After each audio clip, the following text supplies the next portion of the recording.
Yes, Red? it's doing. Come on.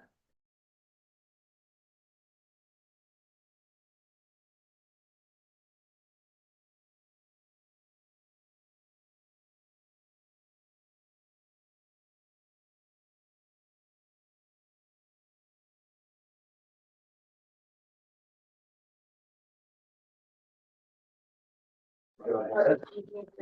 No. So we're running into a problem where someone's remote on Zoom. I Yeah. don't have a way of getting Nicola to pick it up. They don't know why. Okay, and it shouldn't be a problem in this. Try that. You can try it just to see if that's changed. Oh, that's. That's right. That's just point. Oh, it's like how many of them are just. Yeah. Just recent boy and girl.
Yeah.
Oh, the minute I answered, I go, this is Matt. Because They hung up. So, Not me. Paula, when you're ready, we'll be I was like, you've ready. got to be kidding, because I know Candy's been talking. we have, I have. We're recording there, thank you. I was there, I missed her 5 times. That's fine. You still want something that is going on. Okay, good afternoon, everyone. Welcome to the Cottonwood Heights City Council work session agenda for today, Tuesday, December 5th, 2023. Hopefully everyone had a great Thanksgiving and season, and we're already on to the next one. So our first item of business today is going to be a review of our business meeting agenda tonight.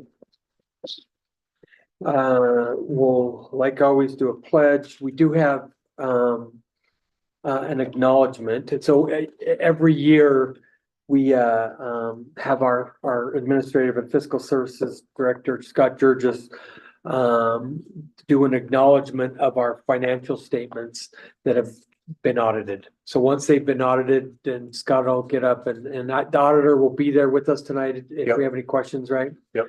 And we know it's a lot of work to get to this point, and so we appreciate you, Scott. And anyway, Scott will get up and do that acknowledgement tonight. That'll be our first item of business. We'll go to a citizen comment period after that. And then we do have 7 different legislative items on our agenda tonight, and we'll start with consideration of ordinance 406, which is adopting an annual meeting schedule for 2024. Tim, what do you want to add to that? Mostly so. Yeah, self-explanatory. We do this every year prior to the upcoming year, and it's for all of the public meetings of planning commission and other committees. Doesn't mean we can't modify it, but it sets the schedule for the year. We just have to modify it through a proper notice and requirement. So. Okay. Any questions on that, council? Okay. Are you keeping the 4 o'clock meeting work session start? Yes. As of now, I haven't had any discussion to change it at all, actually. So item 5.2 for tonight is consideration of resolution 2023-59, approving disposal of unclaimed property or former evidence. Chief, why don't you tell us about that? No, this isn't the radios, this is the basic evidence, Yeah. correct? Yeah, so from time to time, we clear out our evidence room, and there are items that we've picked up that we can't identify the owner, or items that we seize as evidence that we that is no longer needed for prosecution, and we'd have a release from the district attorney's office. Obviously, if there's contraband involved, we destroy that. But there are other items that we can't return for whatever reason to the owners, or can't find the owners. So we seek permission from the council, and upon receiving that, and there are items such as bicycles, radios, some jewelry, guns, things like that. So we ask to surplus those items, and then we send them to an auction house. With the exception of the firearms, we don't sell those to the auction house. But the company contracts with the city, and they sell them for us, and they keep 10% and remit back 90% to the city, which goes back into the general fund. Okay. So Is this a yearly process? Does we it try to do it twice a year. twice a year? roughly. Okay. It's just you never want the evidence room to become overcrowded, and on top of it, at the same time, we conduct an audit to make sure we can account for everything we're supposed to have. So it's checks and balances that we use, and then we dispose of the property. Okay, perfect. Thanks, Chief. Don't go too far. Any questions on that, the council? The next item is 5.3, consideration of resolution 2023-60, declaring certain property surplus. So I know Chief and Scott, if you want to chime in, but tell us about that. I just spoke, you know, defer to me because we have some of the Motorola radios, as you know. You supported the purchase of new radio systems to comply with the change with UCAN.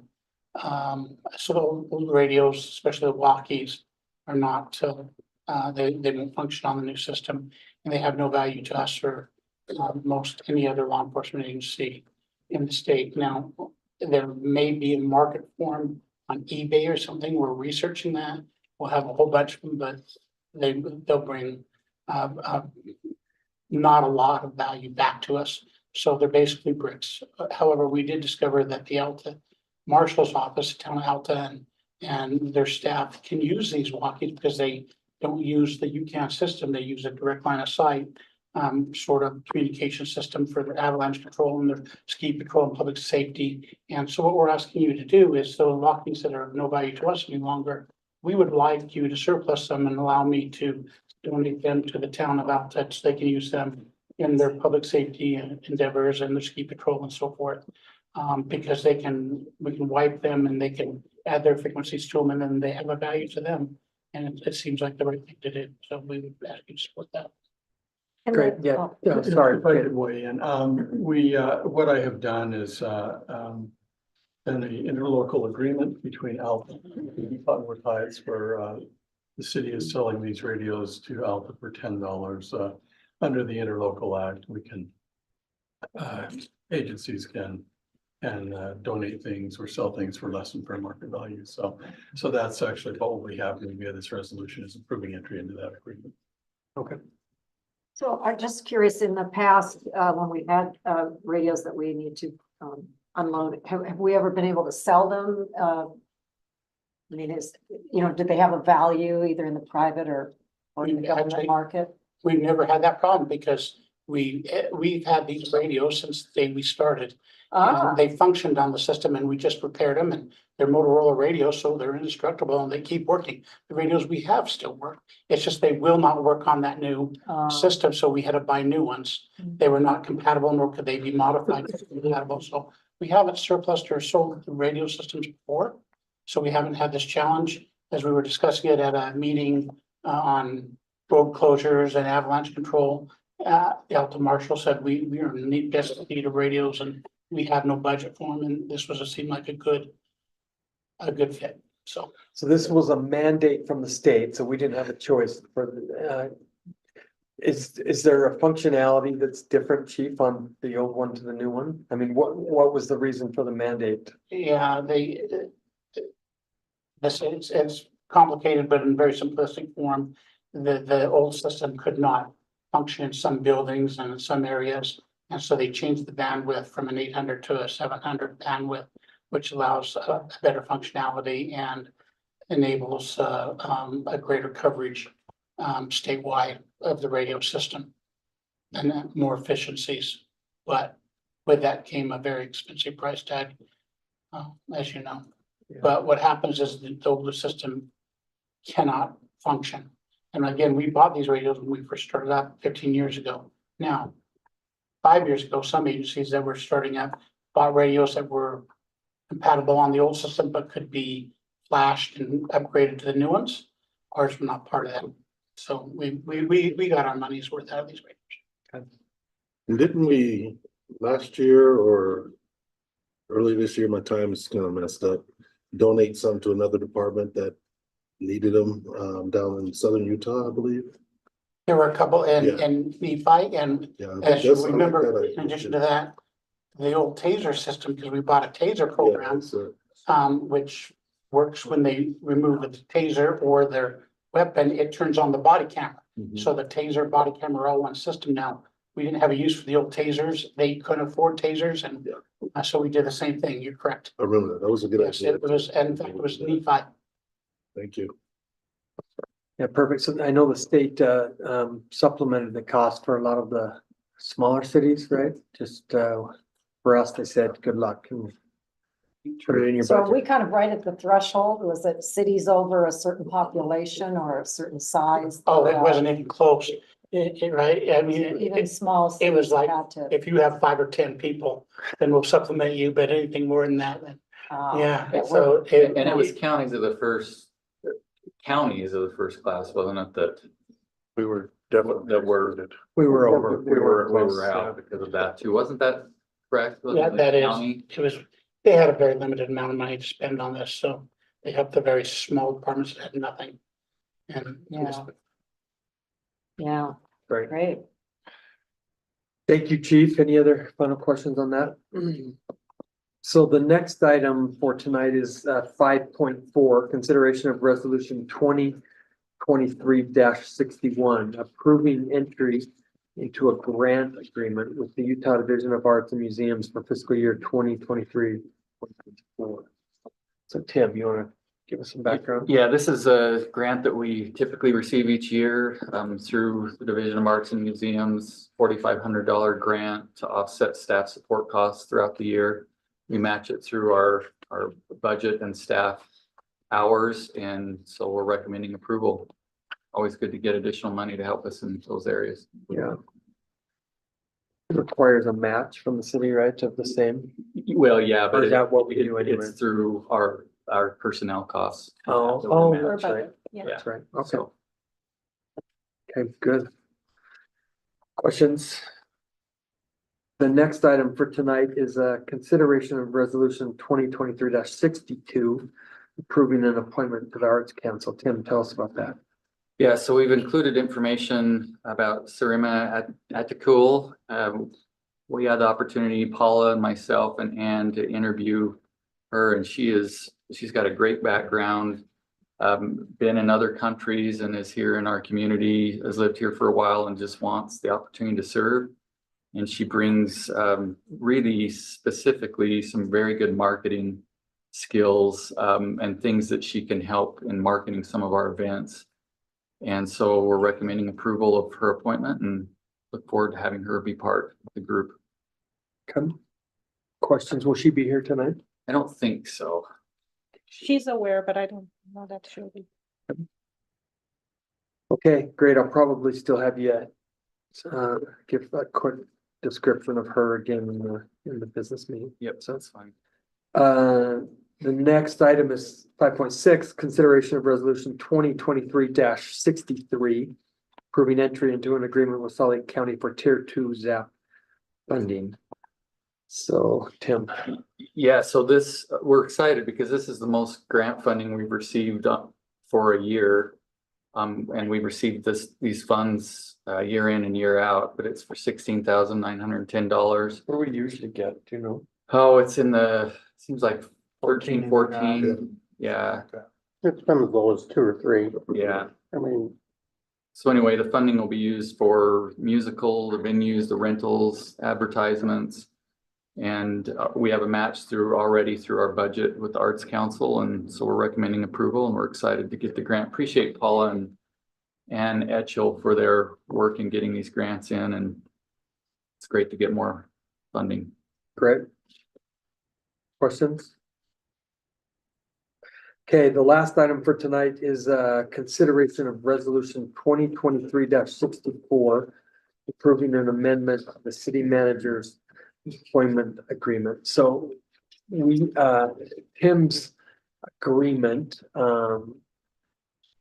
he's in his current last year now, which runs through October 15th. Is that what it is? The middle of October through October 15th. And so we would be looking at an amendment to do another 3-year contract for Tim. I know I've had individual conversations with some talking about some changes that you'd like to see, but I'd like to open this up for discussion right now and have you add whatever you feel is relevant to see how we move on this item tonight. would you want to do, is that something that's appropriate for an open session, or should it be in a closed meeting? Last time we discussed. From what I understood, it needed to be in an open meeting, right, Tim? Shane, is that right? Well, it depends on the discussions. Talking about character and fitness, physical or mental health of an individual, then it can be in a closed meeting. What we discussed earlier on the phone would be open, right? So Okay. Okay, so go ahead. Councilmember Brill. Sure, this is a very important role that our city manager plays, and I think that it would be probably helpful for me as a council member, and this does relate to this contract, to better understand first of all, I haven't seen the contract. I feel like it's my due diligence to be able to see the contract that's in place before I could vote one way or the other for extending it for another 3 years. I also think it would be helpful, to have a better, understanding of the evaluation process, that the city manager and the key staff, go through each year. Again, these key roles are integral for a fiduciary, and I think it would be useful to also evaluate that in this process that we're in. So when Tim sent us his email, his to the council, his first one about as his evaluation period came up, he attached a copy of his current contract to that. Did you ever see that? Do you remember? So October 6th. October 6th was the email that came. So he attached a current version of his current contract. And then anyway, you don't remember that? Well, I don't recall Okay. that. So- It wasn't with this attachment for this meeting, so I apologize Okay. if I received it 3 or 4 months ago. I didn't recall that. Okay. We have a copy of what we're currently agreeing to, Mayor. Is that? I think that's what he's alluding to. So, so currently, what we're looking at different options. So currently, we're looking at the option to extend his current contract into a new 3-year contract. So without any changes to anything, we have the option to make or suggest changes, and with the majority opinion, make changes to that. So. We had an initial hire date and we've extended the 3 years once currently, correct? So it came to the end, and so we've extended it. It would be due for another And if we 3-year made, extension. Shane, if we made changes, these changes wouldn't occur until October of 24, correct? Yeah, okay. So if we approved voting on a new contract for him, for Tim, it wouldn't take place until he finishes his current existing contract that ends in October 15, 2024. So this was extended another 3 years, I believe when I read in the packet, that's till 2027. correct?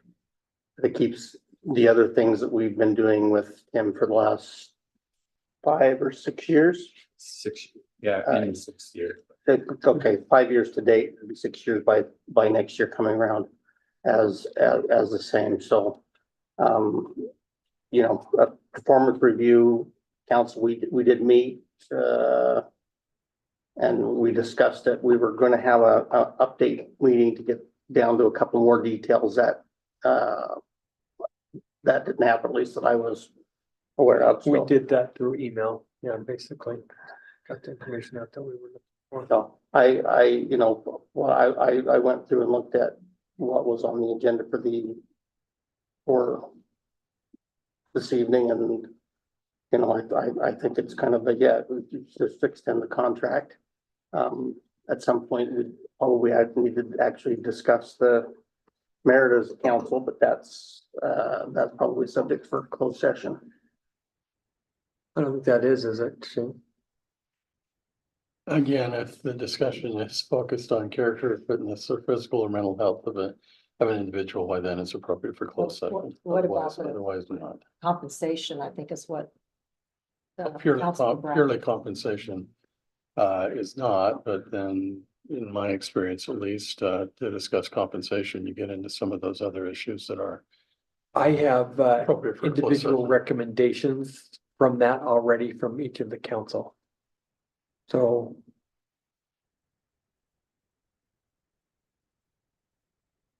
Councilmember Holden.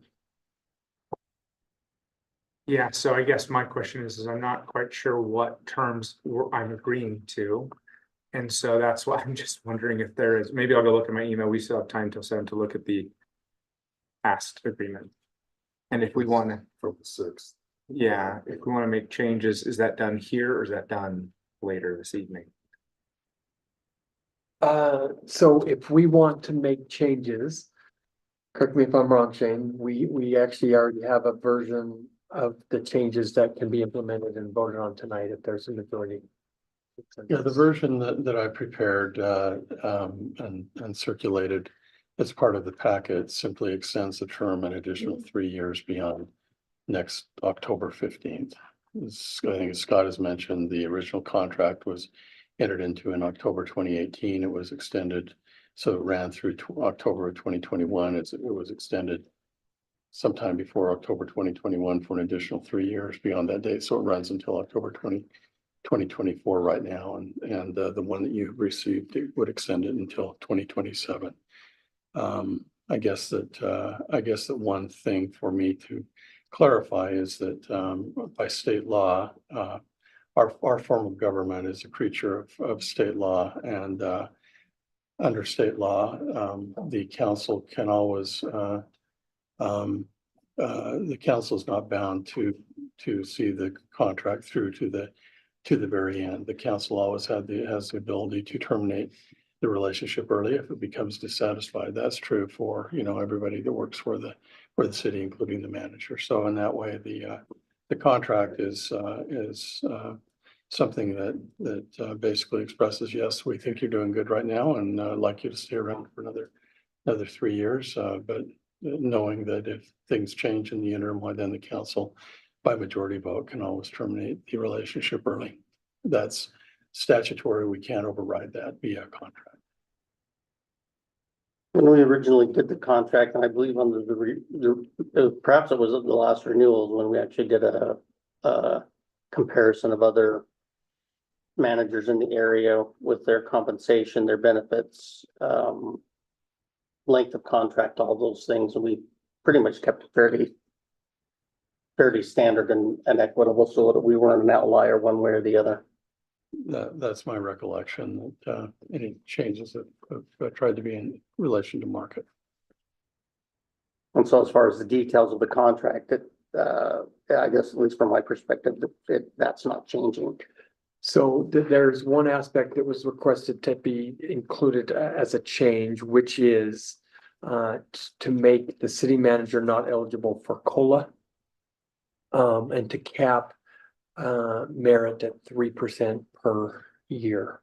So there's a second contract that has been prepared by Shane that would include, so his contract would be the exact same, excluding COLA from compensation increases and a 3% max merit increase.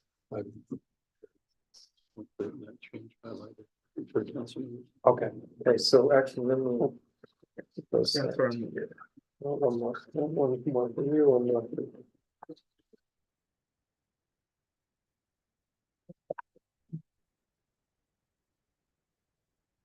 So the question is that the next question would be, is there a majority consensus to move forward with that amendment to the contract?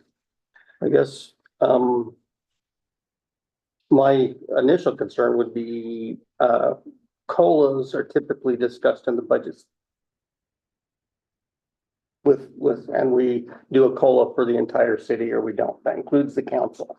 So when there's a COLA that goes through, it's been as low as zero. And that typically is supposed to cover the cost of living. It seems odd to separate that out unless there's some reason for it, other than, considering that everyone else, including the council, receives a COLA, that seems a little bit strange. The merit, I guess to the best of my knowledge, we have never actually given a city manager the full 5%. It's always been something either zero, something less than that. The range is still there. I guess we have the discretion to go typically under that, which is what we have typically done. So I guess I'm not sure what the efficacy of moving it down is. A 5% merit at current salary is a pretty big number. But again, that's never actually happened and the council decides as a group. And the council is now getting to decide if we want to lower that. That's why we're talking about, Scott. We get that. So maybe it doesn't say here, I'm looking if there's somewhere else, does it have a salary on here? No,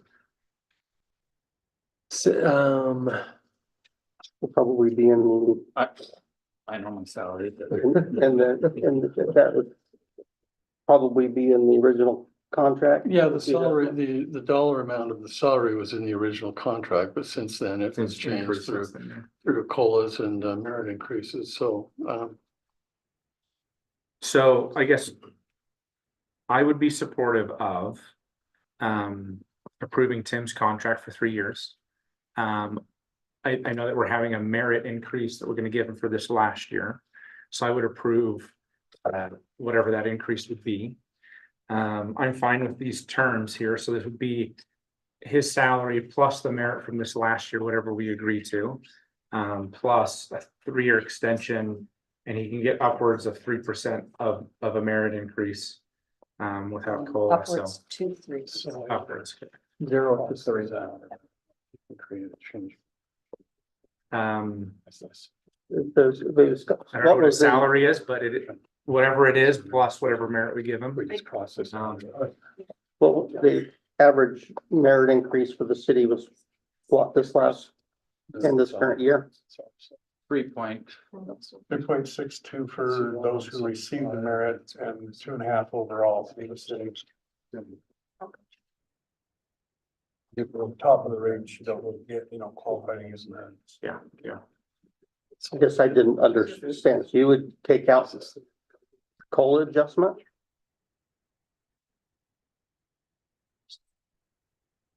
Yeah, that doesn't. For me, I think it's problematic if you start to separate out somebody from everyone else. Now, that would become discriminatory based on, a number of factors that we'd have to be conscious of, and I wouldn't agree with that. My position is moving forward with the extension. And I don't have any problem with 3% or anything, but once you start to determine that somebody is eligible and somebody is not eligible for a complete area of this contract, you're running into some difficult space.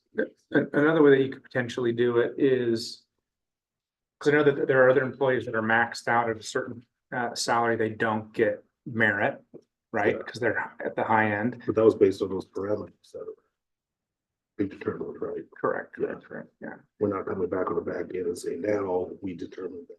No, this is a new contract. Yeah. So this wouldn't be going back and saying, hey, we're gonna take something away. This is a brand new contract. Exactly. So if I may, I think I was following Councilman Holton's train of thought, and perhaps not, but I think, are you suggesting that that we deliberate on a potential policy for the a maximum salary cap for the position, the executive position within the city manager's position? That could be a policy decision. If we were to make such a decision, would you still find that discriminatory? To a point, it depends on how it's stated. Is there currently a range for the city manager? There's not.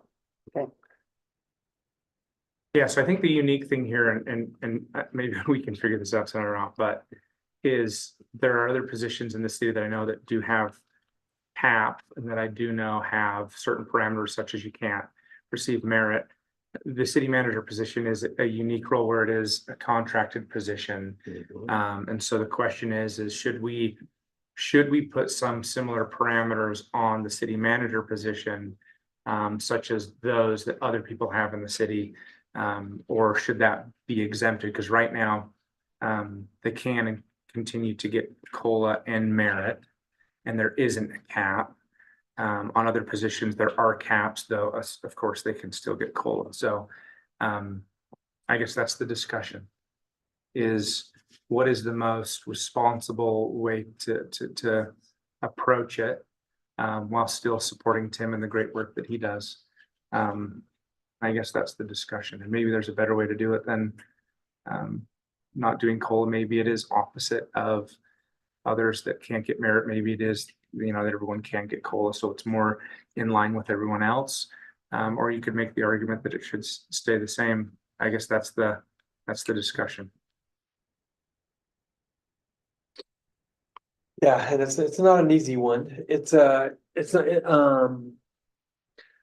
the inherent to me fallacy with COLA is percent.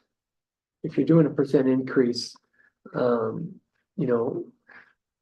of living affects, inflationary pressures affect people who are paid less way more. And so when you get up to up here and you give them the same percent, they're all of a sudden getting a lot bigger increases than the person who it's actually affecting the most.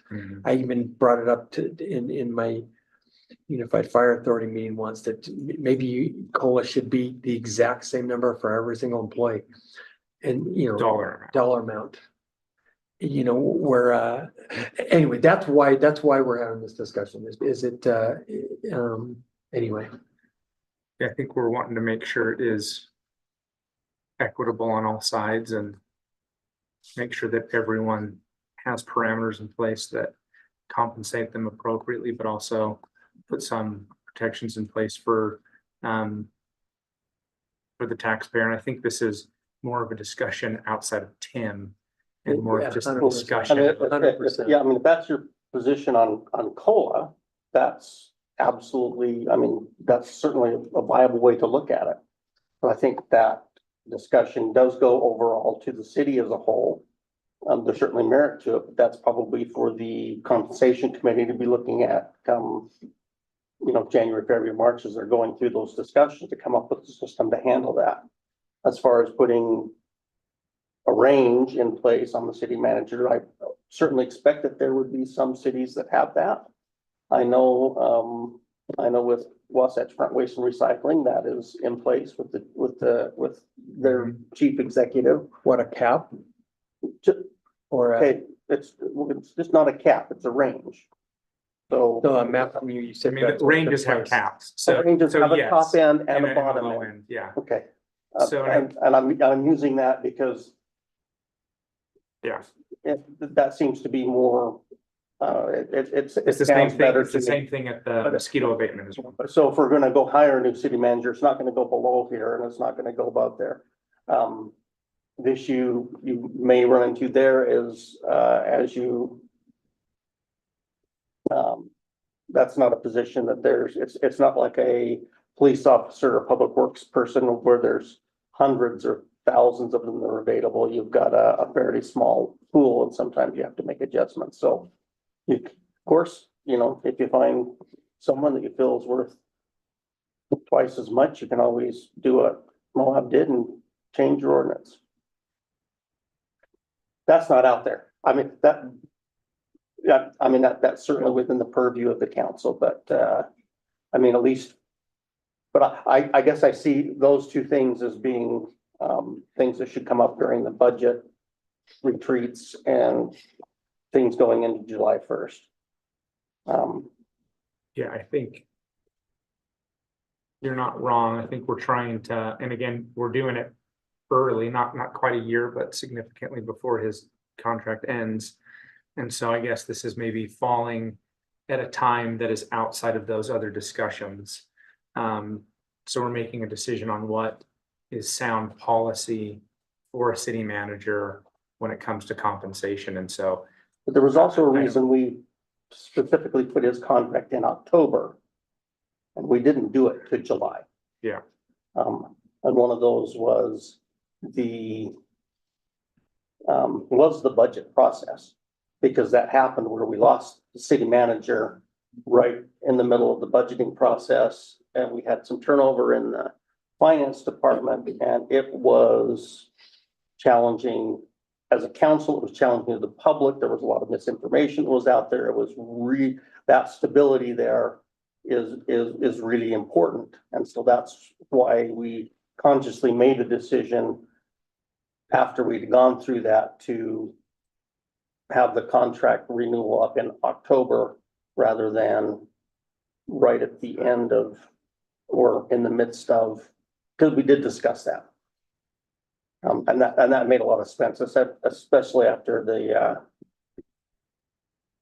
trauma that we went through when we went through the budget without that help. So I guess I would ask the question to the council is, do we think that there should be some parameters in place for the city manager position to have some guardrails when it comes to compensation?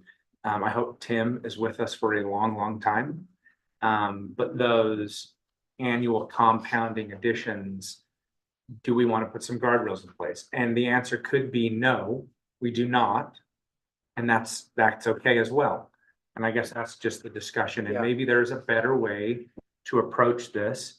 And I definitely think, Council, I almost called you Sean, sorry.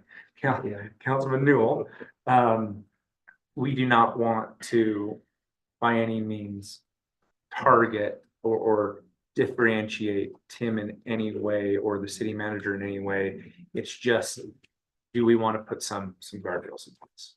That's all. Yeah. And maybe it is keeping the COLA, everything, but there is that range and it caps out, and I don't know the answer. Right, and my suggestion just is that would be absolutely awesome discussion items to have with the compensation committee and with the budget committee, whichever combination sits out there, and work those out where you've got time. Because Are you suggesting then we wait to do Tim's contract until that? No, I happens? think that the contract as is just fine. You can always amend it later, but I don't think there's anything in the contract that precludes either of those ideas from being implemented. Would I be wrong in that? Well, right now, the contract does provide, because of the First Amendment that was entered into several years ago, the contract does provide that there's a COLA increase every year, and same as the rest of the city employees get, and that there is a merit increase of between 0% and 5%. And so, but ultimately, because the city manager is term of employment is at the council's will, any change can be handled via subsequent amendment. And because there's ultimately a big hammer over the manager's head, you know what I'm saying? The city changes its COLA paradigm in general, that would also apply to the city manager. Yeah. And if that was a tiered approach, or that was a whatever it is to match with what, that's honestly a new idea. I have never actually heard it brought up, but it makes sense. It certainly is worthy of discussion. I don't know that we certainly don't have time to discuss it now, but when discussing that, understanding that would apply to all positions in the city.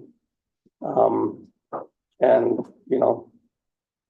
the merit will be for this year, going forward, I guess. Yeah. And no, I think we still need to extend the contract. I would probably do it as is and then get into those discussions with the budget, because I really feel that there's a way to handle that. Addressing your concerns and making it maybe a little more to what you were saying. I don't know how I would do that. I think we should find out once you figure it out. So now let's separate COLA from merit. Is there an appetite to lower it from the possibility of going up to 5 down to 3? I mean, I think it's all dependent upon if there's COLA in If the mix or COLA's in not. the I mean, mix or that is yeah, it's all kind of a formula at the end of the day. So that's the question. So since the current contract is in force through October of 2024, may I make the motion that we table this discussion and, We don't do motions in work sessions, right? Well, okay. Okay, so I would like to suggest that we may need to, make further considerations before we would necessarily take this to a consensus today, based on you know, what has been brought forward. I think everyone's points are important. It would be my preference to table this and return to it. So one of the purposes for it, Councilmember Burrell, is to, you know, to ask somebody to work to the end of a contract. No, I'm not, No, and I it's- certainly am not Okay. suggesting that. The compensation, when I served on the Benefits and Compensation Committee, we met in the springtime. And I don't even know if I'm suggesting that we wait until the springtime of 2024. That would still be several months in advance of the, you know, end of contract period. I just know that I don't feel prepared to state my precise position on this today. I don't. Here's one additional thought if I can share, and maybe Councilmember Burrell is right, but if we wanted it to be in parity with the rest of the compensation for employees in the city, then maybe something that would be appropriate is to mirror that. And it could be that after a certain amount, I think the city manager would be at that amount, that that individual would not get a merit increase, but they would get a COLA increase. And if there is a further discussion, compensation or budget committees about ways to restructure, change COLA, or keep it the same, or whatever it may be, that would impact everyone in the city, and that individual, the city manager, would also take part in that change. It would put it in parity, I believe, and Tim can tell me if I'm wrong, with others that are compensated out of the city's budget. May I ask one clarifying question? I believe when the study was made of positions within municipalities within our region, and that was completed, and I know you sent that to me. When I read through it, it addressed all positions, but it did not include the city manager position. That's correct, That's right? correct. So I'm not sure when Councilman Bracken says that we have this current comparison of what the city manager of Cottonwood Heights is compensated at compared to other municipalities. I know it didn't occur in the, That was done at your last contract renewal, is that right? I know that we did it, obviously, when we went out for the hiring process. And we redid it, I'm assuming probably at the last renewal point, so that'd be 2 years ago.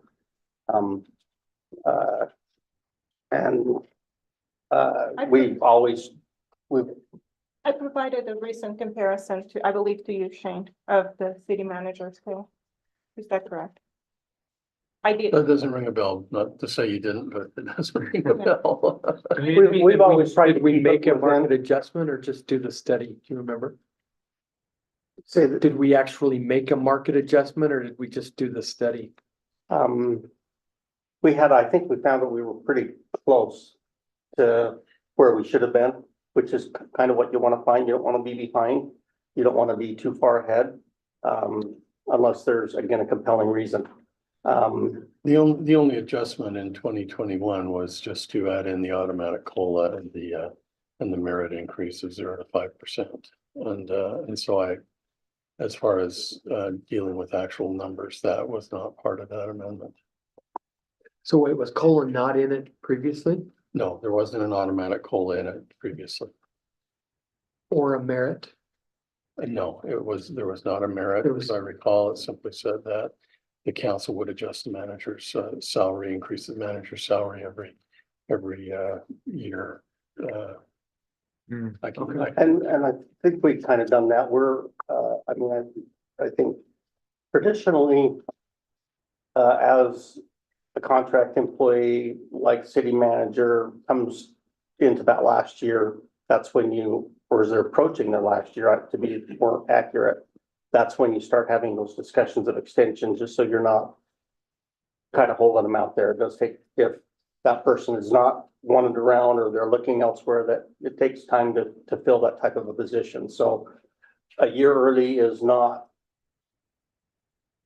exceptional. It's actually more normal than not. In fact,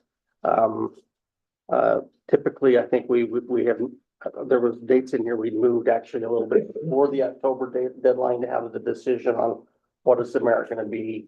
And those discussions, even in the past, those discussions were happening So I'm in okay. the prior month or two before the annual renewal date of the contract.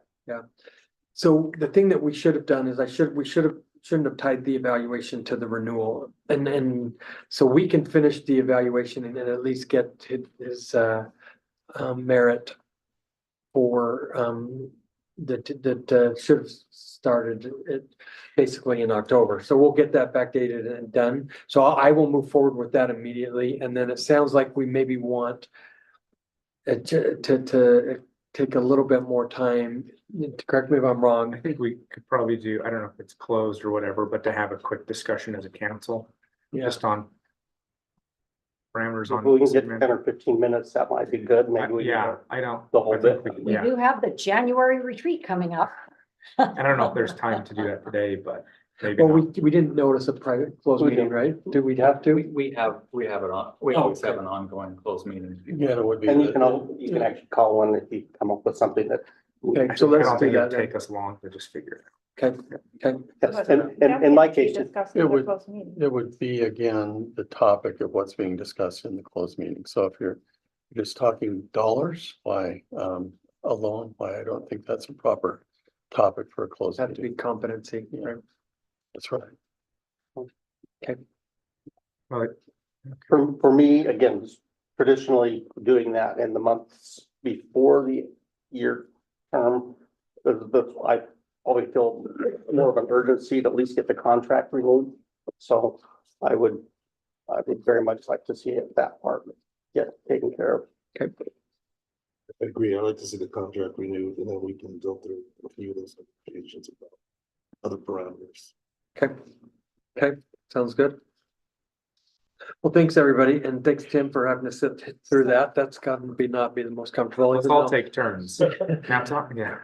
It's, it really wasn't specific to Tim. That was more, So which contract then is gonna be, there's two iterations of the contract, if I understand it. The one that I've been handed here and then another one. So which one are we renewing? we'll determine that when we discuss competency. It's, I was, We'll have Oh, in a closed session. Oh, I beg your correct. pardon. Okay, thank you. Okay, and then that's the last issue for this evening, and then we'll move to our consent, to approve our consent calendar, which is the minutes for both the 7th and 21st of November. Okay, and we are now moving on to item number 3, so which is the Central Wasatch Commission report. We have here Ms. Lindsay Nielsen with who is the executive director for the Central Wasatch Commission, to which I sit on the board.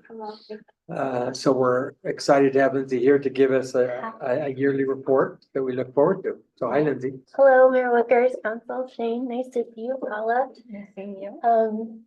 It has been a full year since I've been here, and it doesn't feel like it could possibly be that long, but it is. So it's nice to see you all. Thank you for making space for me in your busy agenda today. What we do with all of our member jurisdictions every year is we visit the legislative body of each member jurisdiction to say hello and give an update on our portfolio of what any updates that we've made over the past year, projects, and have some face time and answer any questions that council members or mayors would have. So thank you. Yes, so hello, this is the CWC. Let's see if this works. Oh, you know what? This is a PDF. Can I? Yeah. Yes. Yes.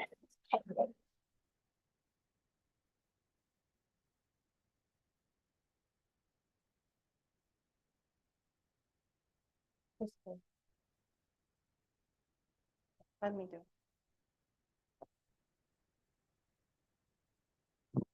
Hello. Some lag. It's not. Sure.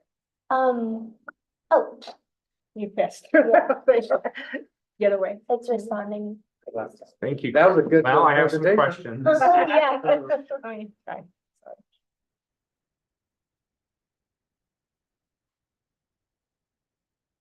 Okay, thank you, Paula. Sure.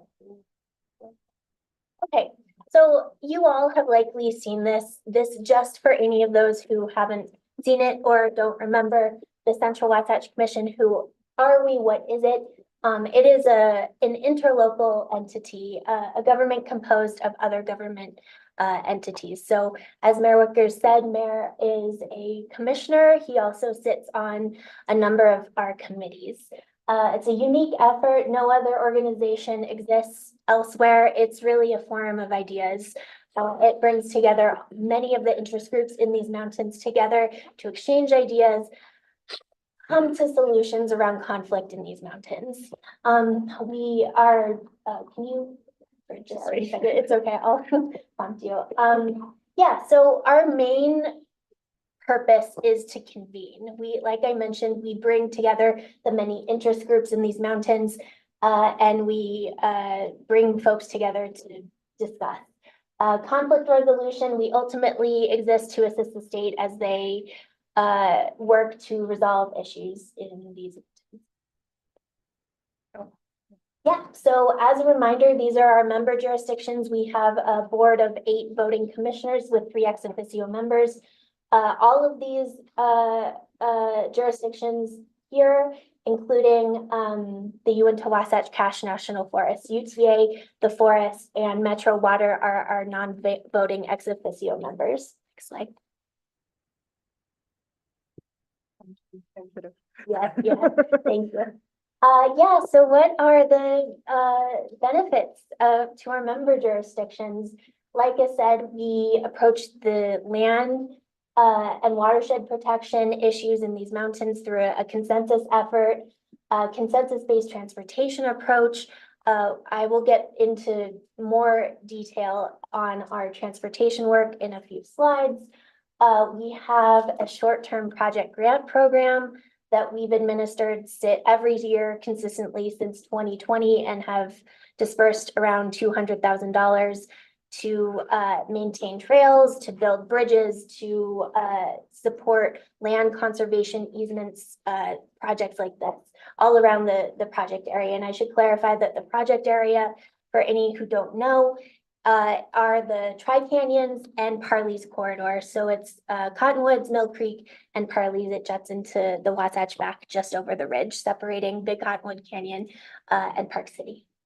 Okay. Oh, our environmental dashboard, which I will get into more detail in a few slides, and regional stakeholder involvement. The convening aspect, as I mentioned, we have a 35, next slide, thank you. We have a 35, I'm sorry. No. We have a 35 member stakeholder council. These are our stakeholders here.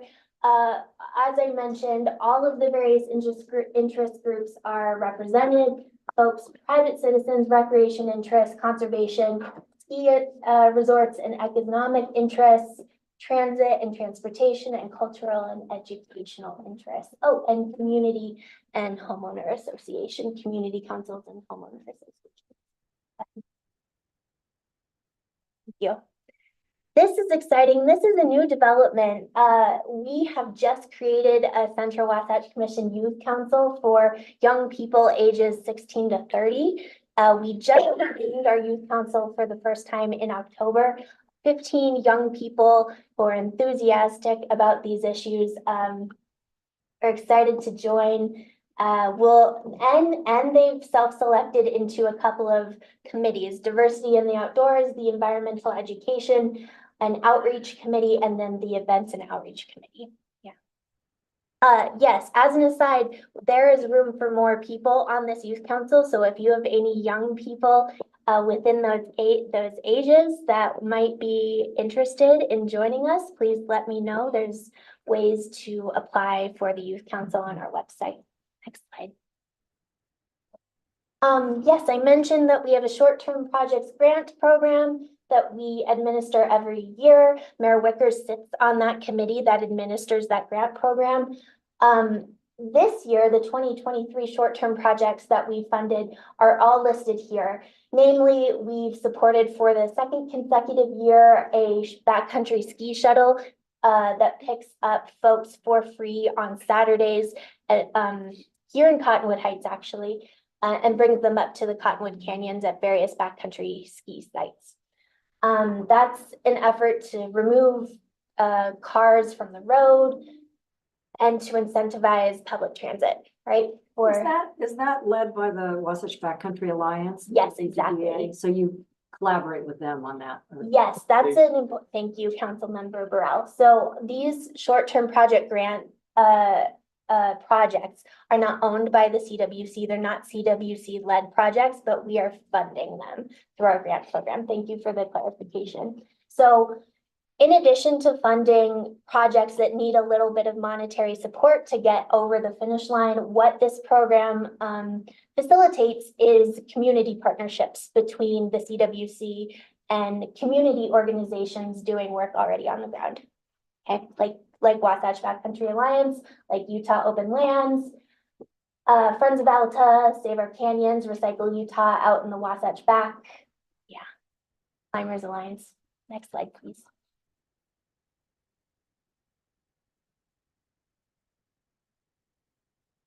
Hey, one of the four major tenets that forms the foundation of the CWC's work is transportation and transit, right? So those four main focus areas are environment, economy, recreation, and transportation. The Central Wasatch Commission has led out on a number of transportation and transit projects over the last year.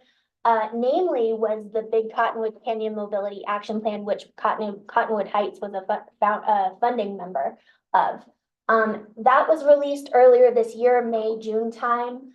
It made many recommendations for the Big Cottonwood Canyon, including the implementation of supplementary shuttle in Big Cottonwood Canyon, enhanced bus service for the canyons, tolling and year-round bus service featuring canyon trailhead stops. Okay.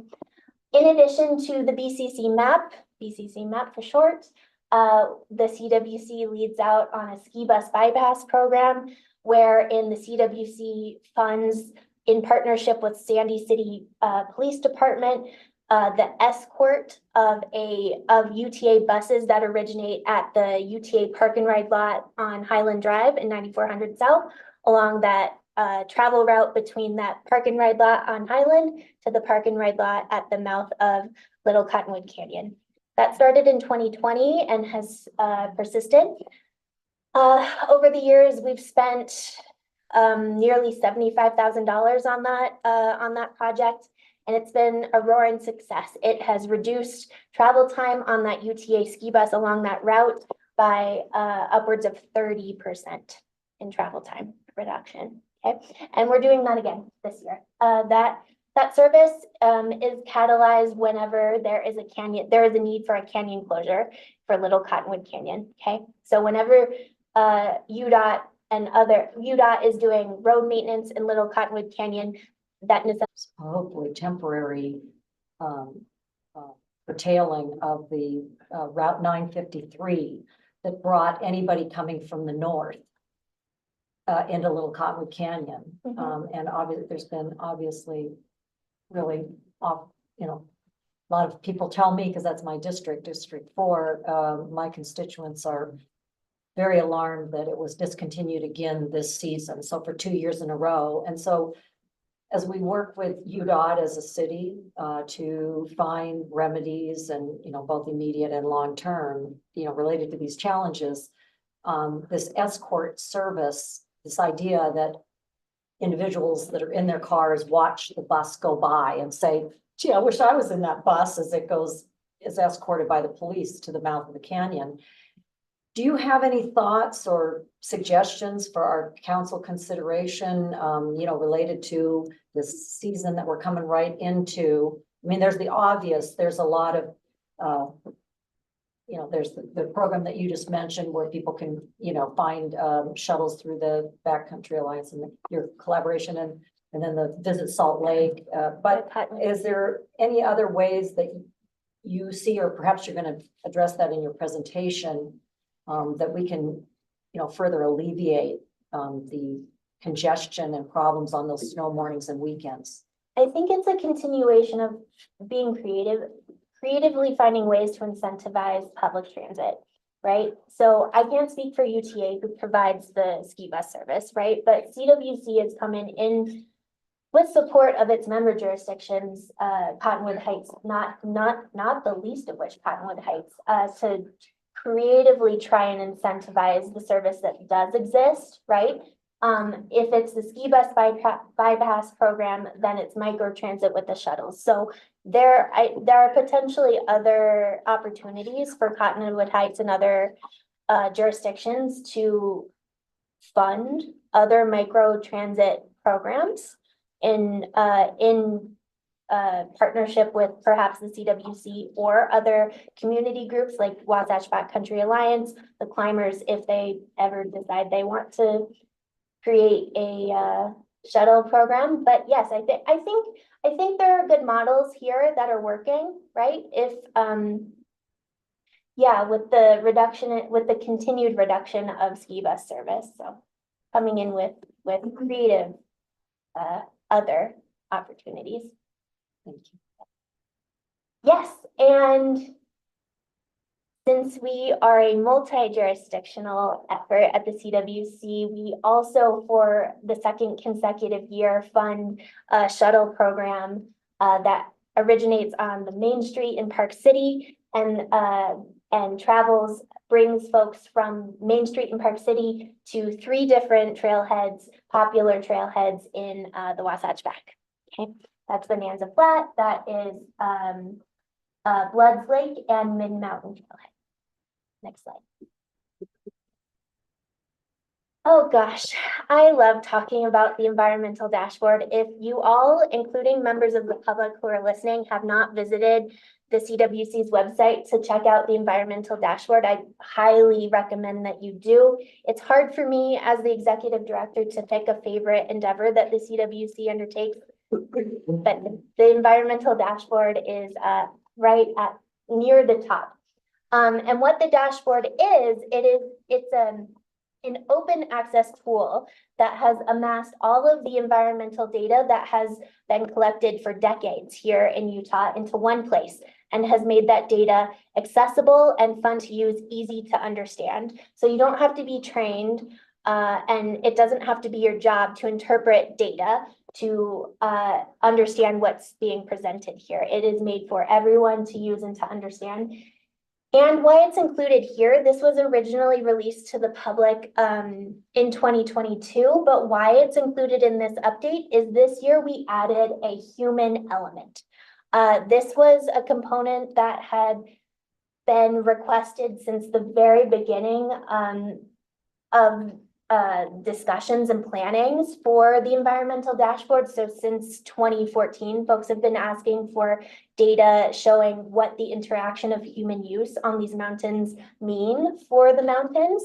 And you can access that data here. And where that data has come from is it originated with the visitor use study that the CWC funded and just released this year. So the visitor use study was completed by a team at Utah State University and released to the public just last month. And it's been incorporated in an accessible and, like I said, fun, easy to understand way into the dashboard here. It'll show you trail use across the study area in the Central Wasatch.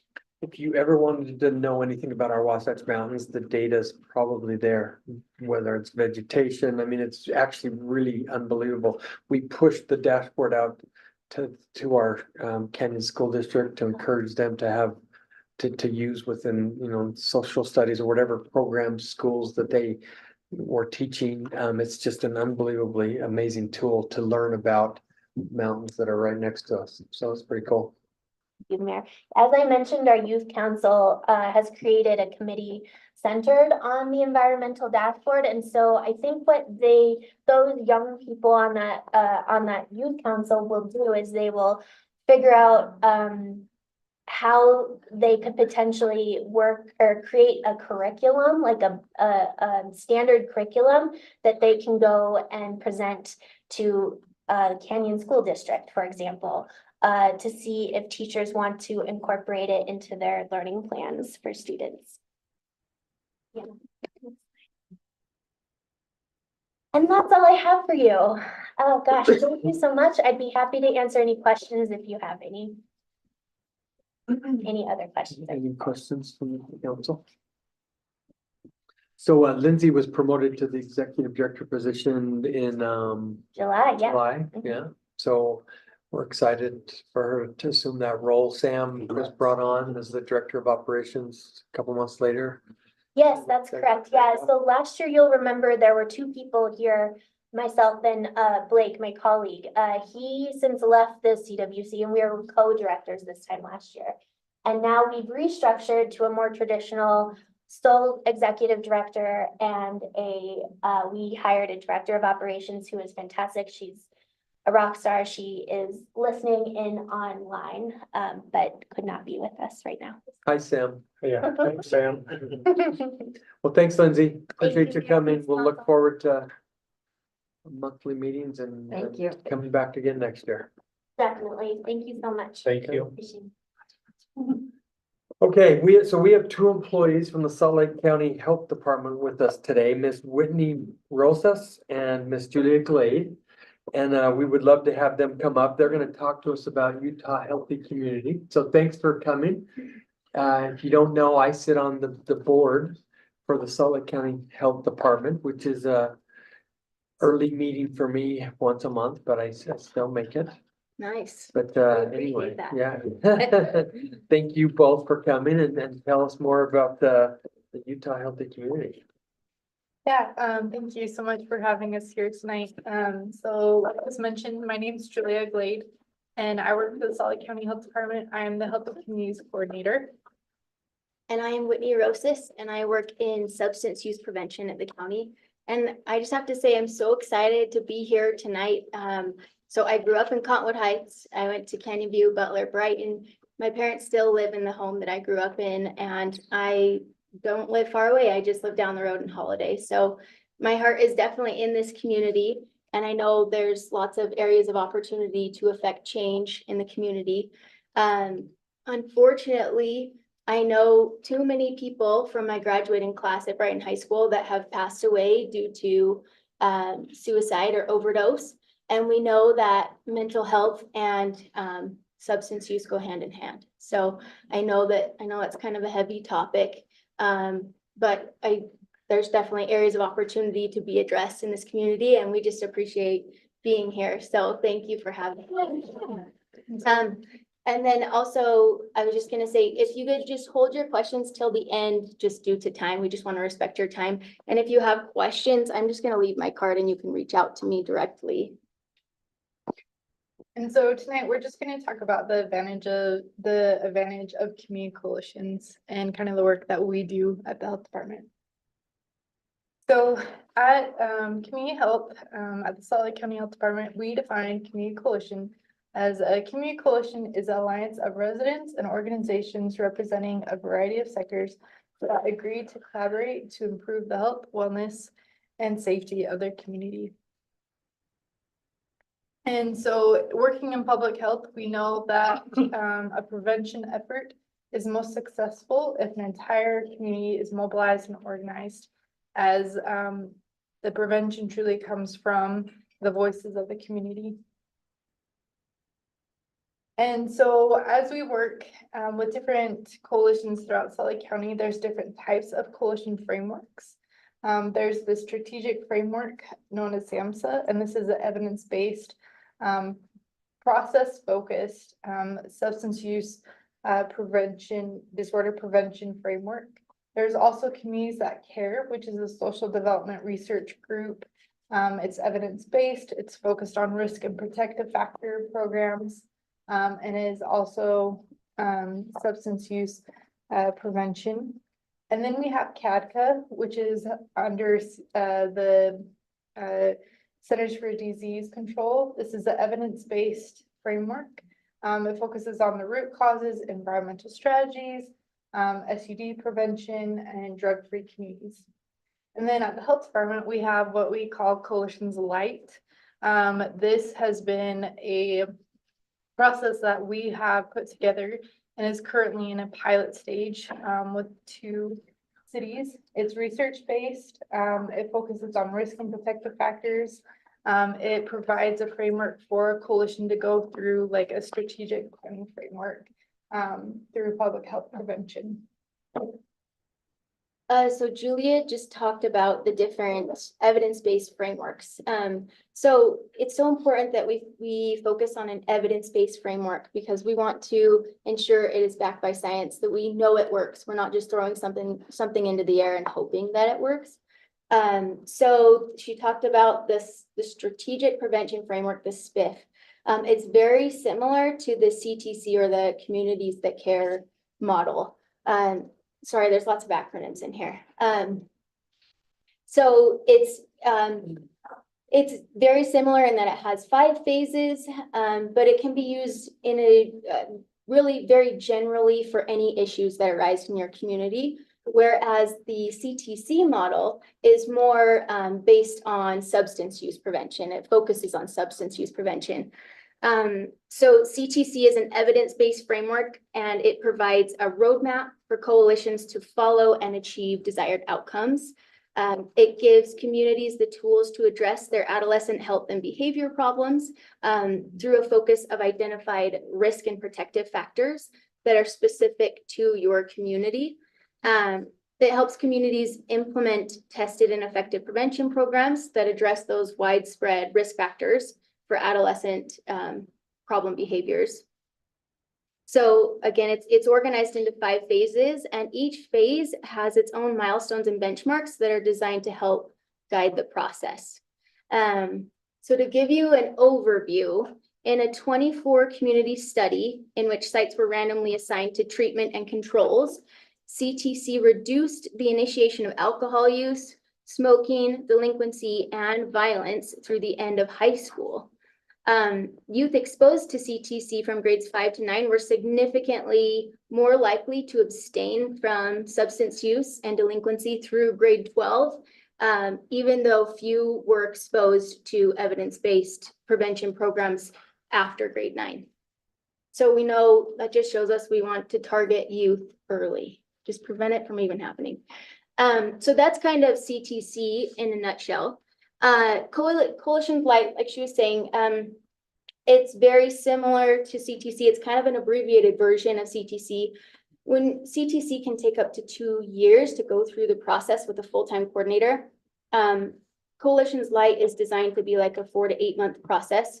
It is, I will say it's in the pilot phase right now. We are in the pilot phase. We're supporting Bluffdale and Mill Creek currently.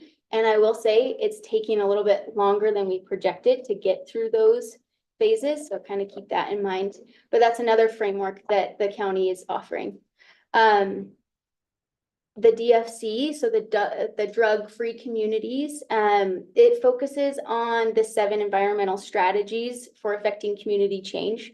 So providing information, enhancing skills, providing support, enhancing access and reducing barriers, changing consequences such as providing incentives or disincentives, changing physical design and making environmental changes, and finally modifying, changing, and or developing policies. So, so those are kind of the evidence-based frameworks in a nutshell. And so as we work with different communities, what we do is when they come to us and they're like, we're interested in creating a coalition and getting involved in creating a coalition in our area, we know that it's best to have 12, like a representation from all 12 sectors to create a community coalition, as each of these sectors, and there can be more, but each of these sectors have a voice in how in developing strategies, in communicating what's going to work in a community, and have different resources that they can provide to the coalition. And so one of our partners that we partner with is known as Get Healthy Utah. This is a nonprofit organization and they work statewide. And what we do at the health department is not only do we help you with the coalition work, but if getting the Get Healthy Utah community designation is something that a city would like to receive, then we provide that assistance in that TA and guidance in receiving that designation.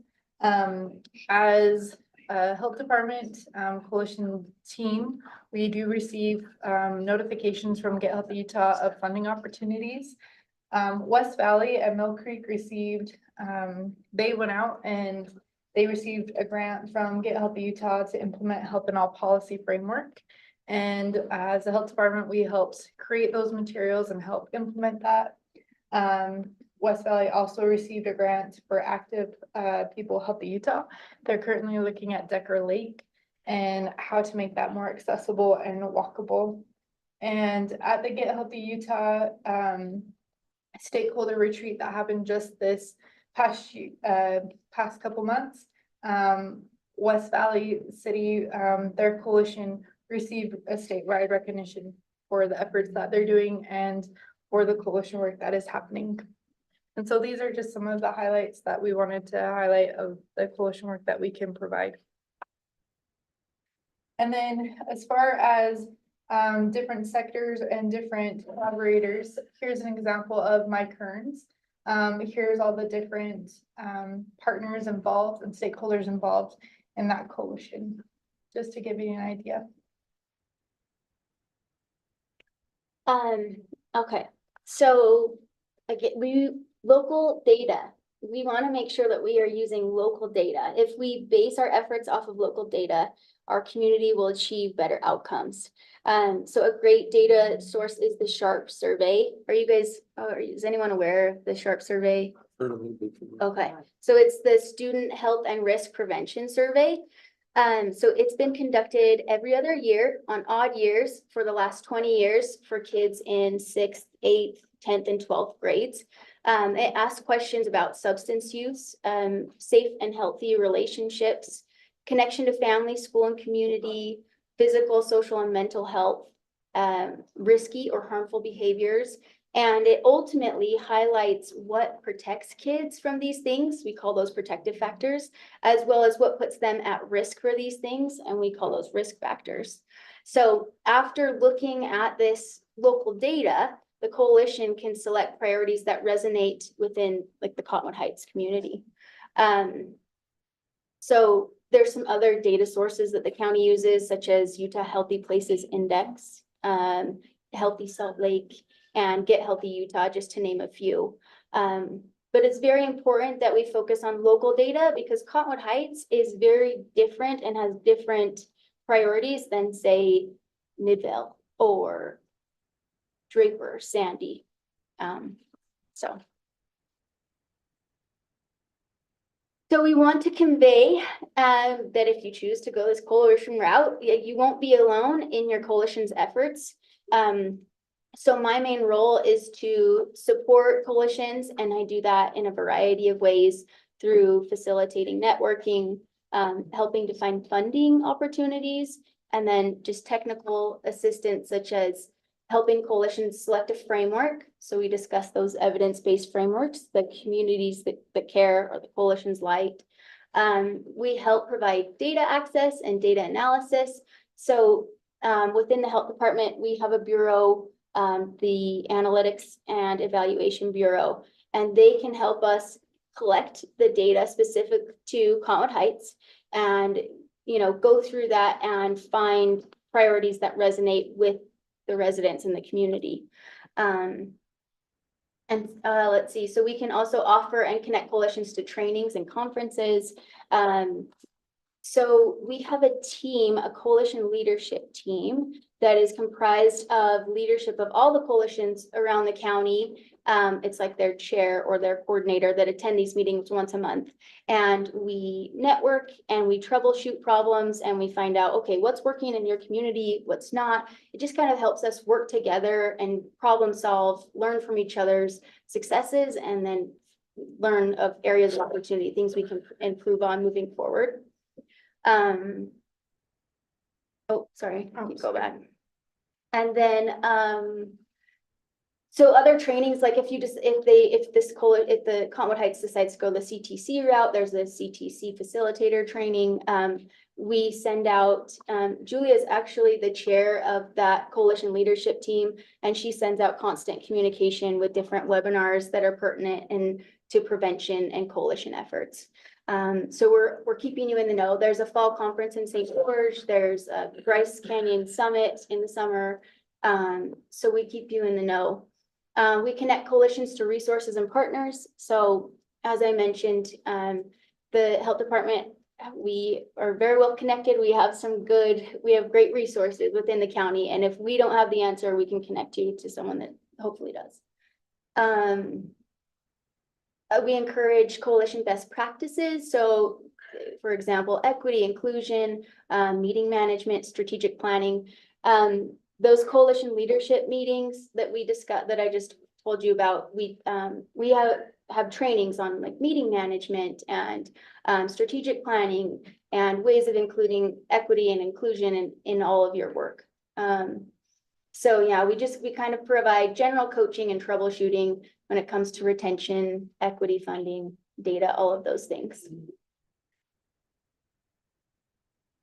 So the Community Health Division, so that's the division we are housed under, supports 14 coalitions throughout the county. So My Kearns follows the CTC model.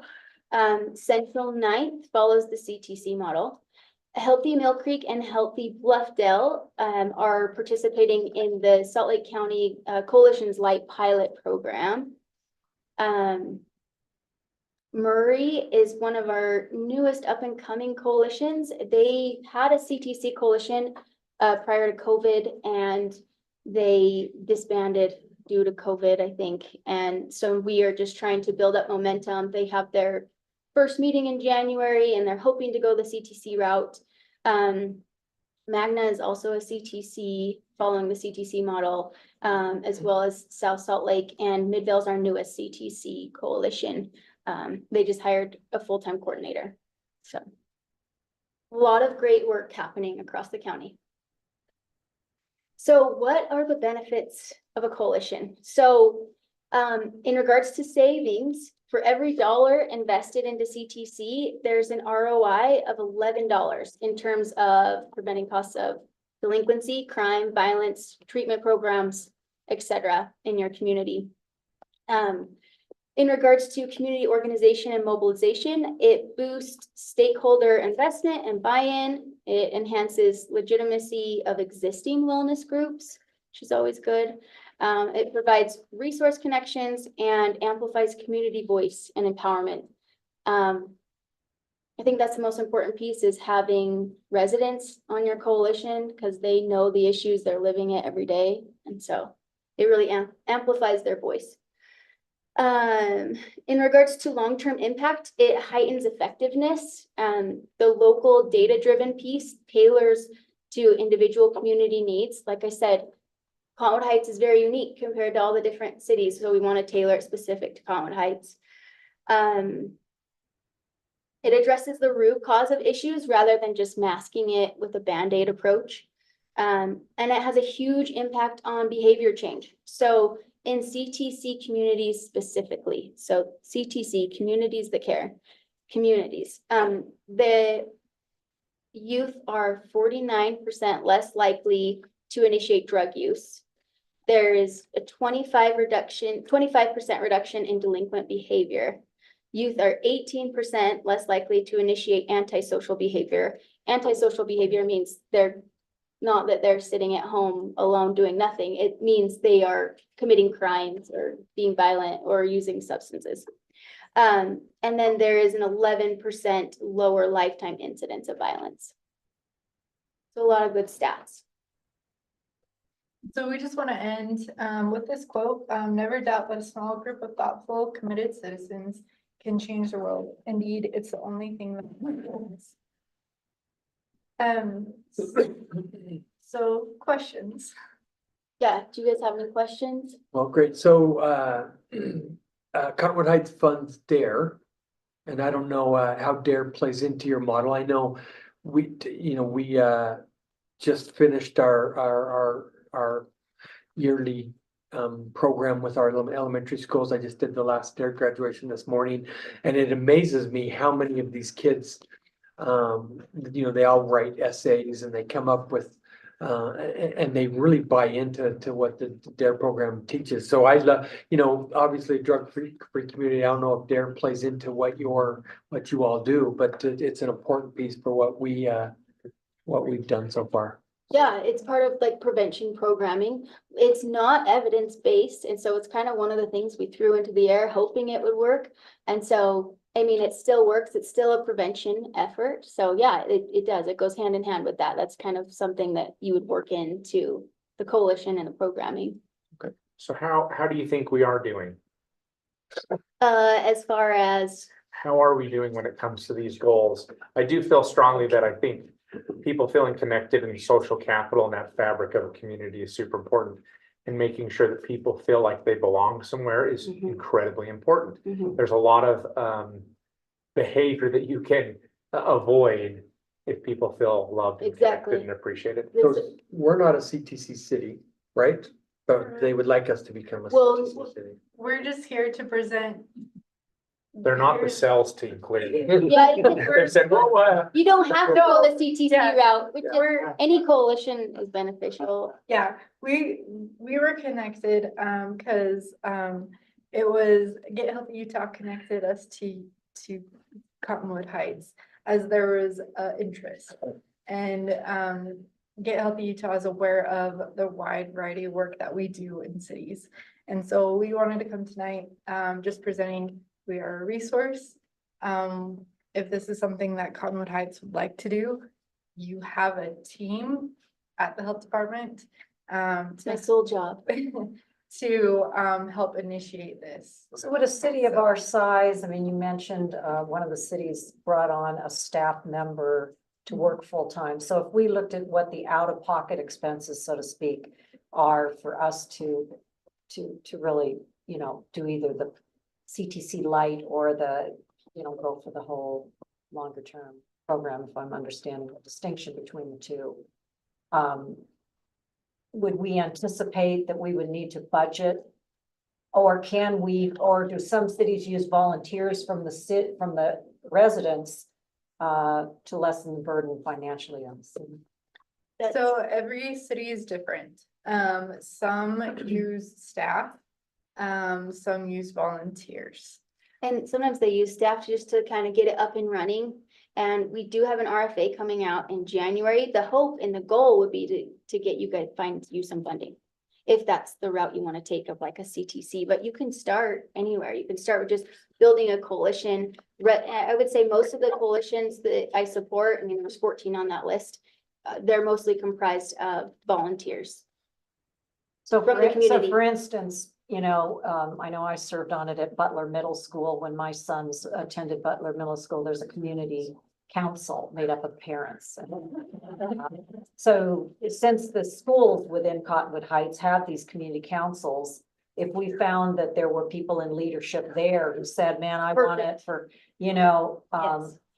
because I am very interested in this idea of an ounce of prevention worth a pound of cure. When you came up with savings of, for every $1 spent, $11 in savings, was it through working with the police and other agencies within cities to, when it comes to the amount of, for instance, Chief Russo's officers that are involved with, teen and young person? Because I mean, really, people end up being 30 and 40 and 50. And when did they enter their criminal orientation? Was it in these formative years? That's what we're finding. That's what research is showing. That's what the data shows. And so we're trying to prevent it at least until they're like, so your brain isn't fully developed until you're 26, 27 years old. So if we can just prolong that and hopefully just prevent them from using it, they bypass, it's a lifelong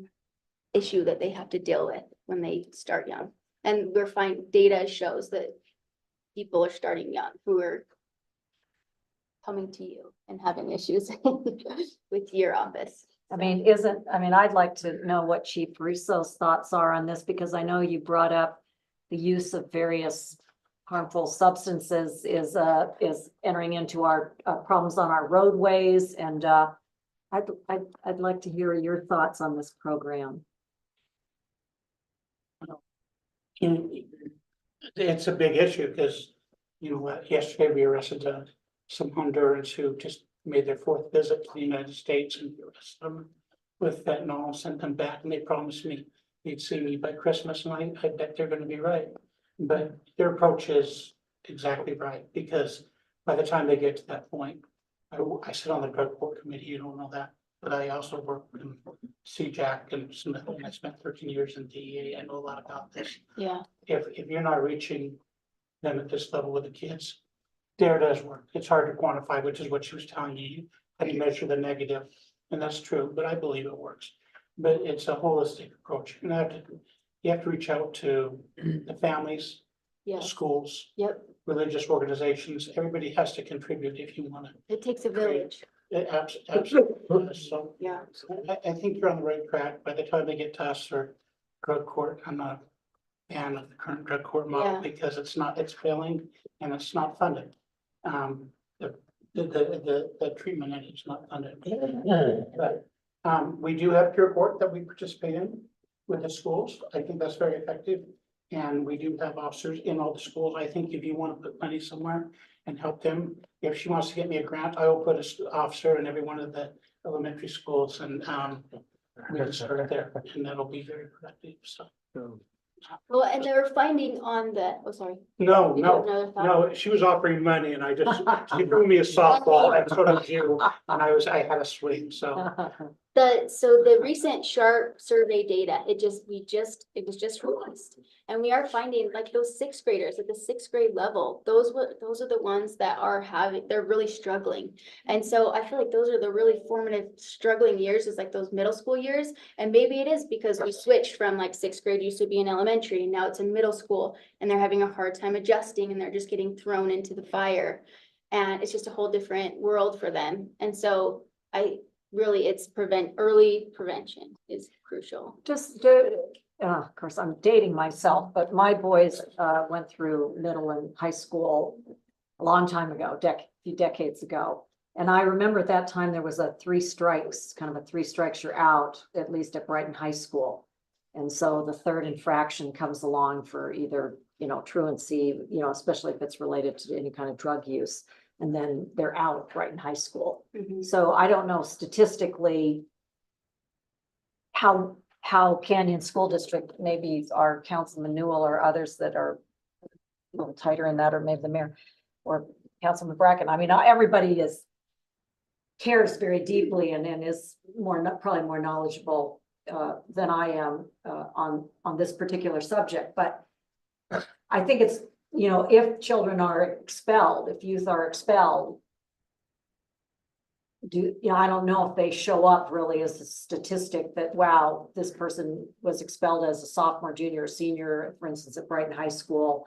And so the graduating class, measurement tools are, I think, sometimes difficult because then those students maybe end up at a school in another city. They no longer, because we only have one high school in Cottonwood Heights, and if you're expelled, you have to go somewhere else. So it's something I care very deeply about. I mean, youth development is at the core of a healthy city, and we're doing all kinds of good things right now. But what would be the next step if the council did have an appetite for this? Can you describe what our next step should be? Yes, please reach out and we Reach will out. set up a meeting and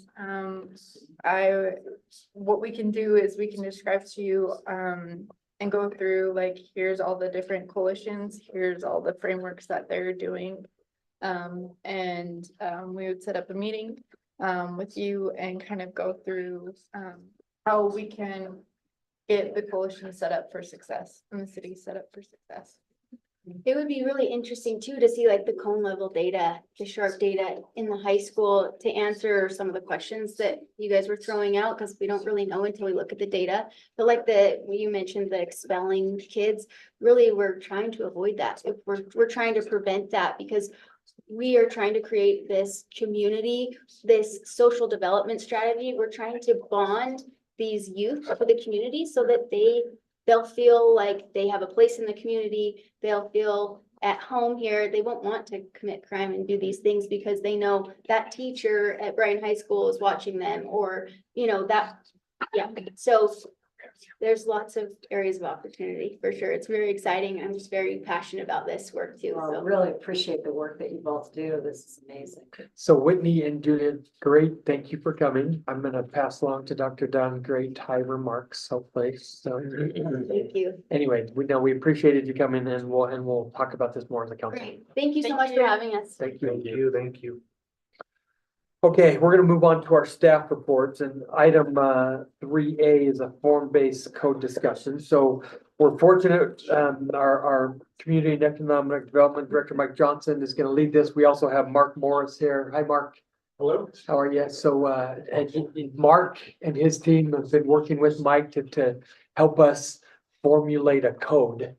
I'm correct, right? in saying Yeah. that? Didn't say Yep. anything wrong. No, And you're gonna give us an update, hopefully, and We are. and we're excited to hear it. So I'll give a brief intro and then turn it over to Mark for the Perfect. discussion. We'll spend about 20 minutes on this tonight, but I want to frame where this is in the overall process. The form-based code, the actual draft code itself is like a highly technical document. It's like 100 pages long. We do have a draft that's been reviewed by the planning commission now.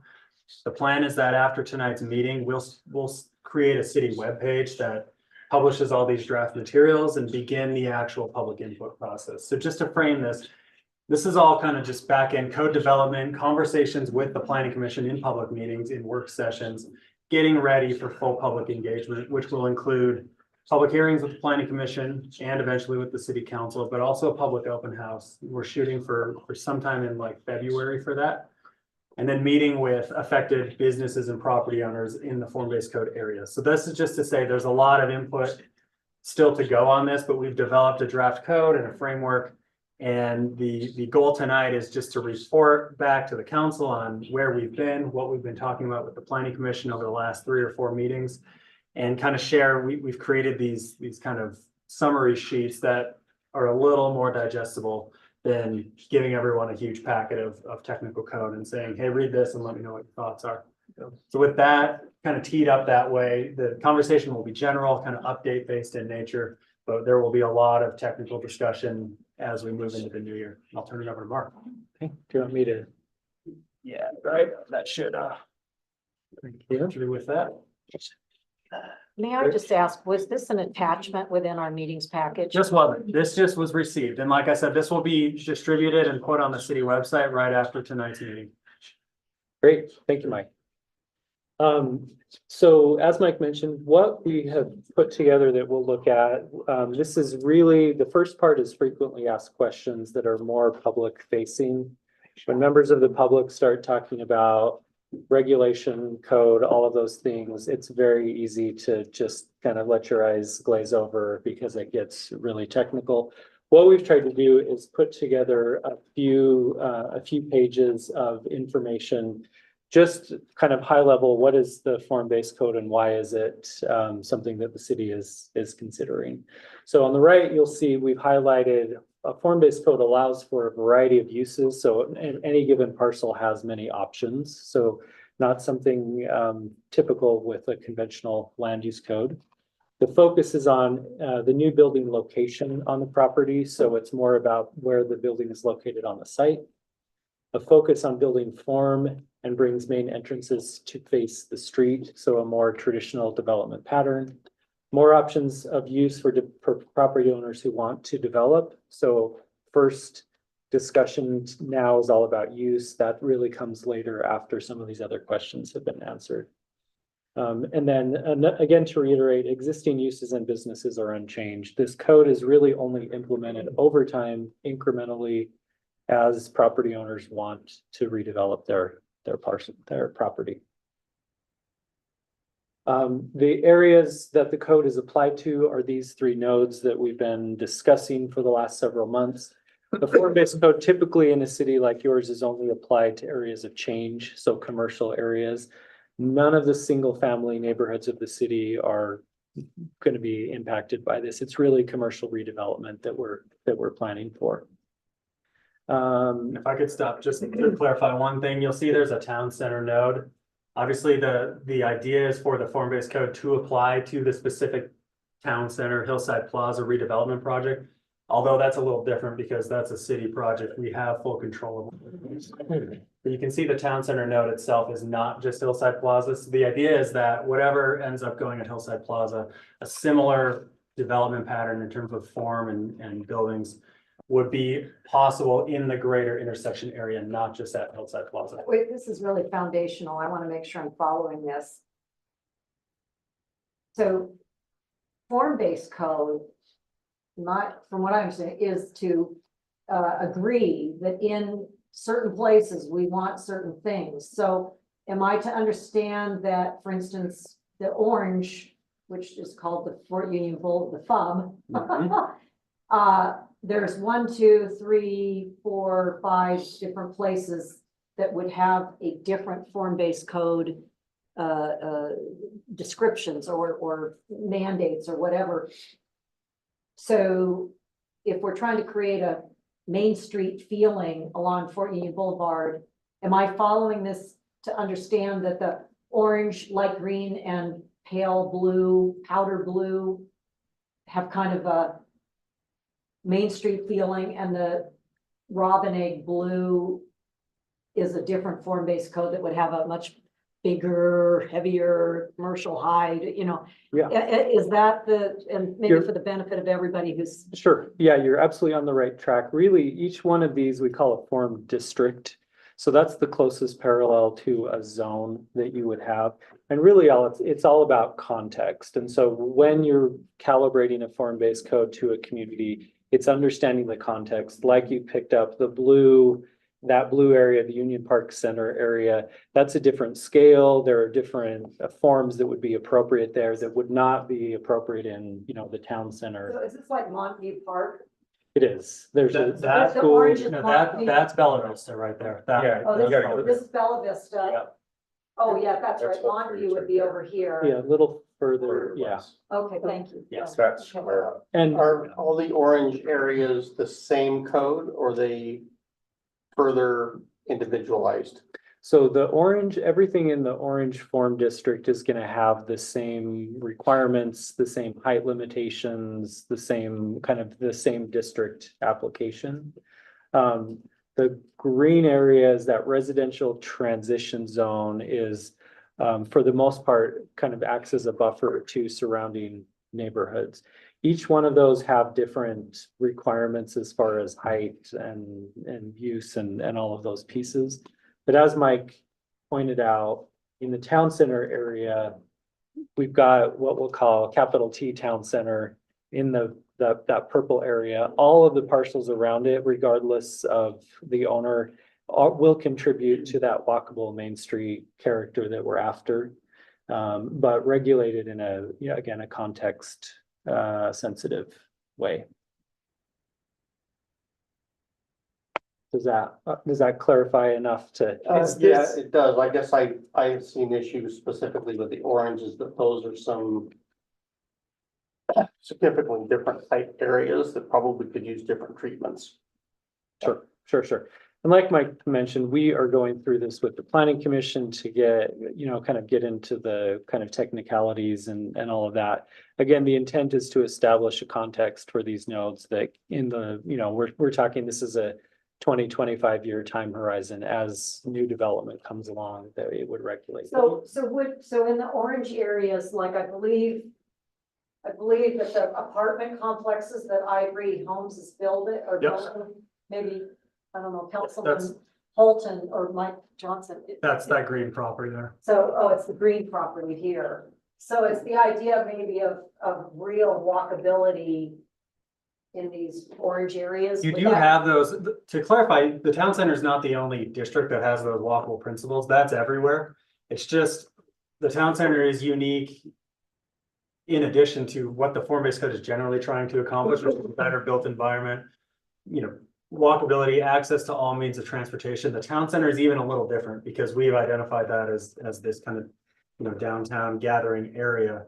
But that's not to say those things are missing from the other districts that are here. And that's what we'll get into as we get into more technical discussions and be able to kind of calibrate. Yeah, thank you. Okay, great, thank you.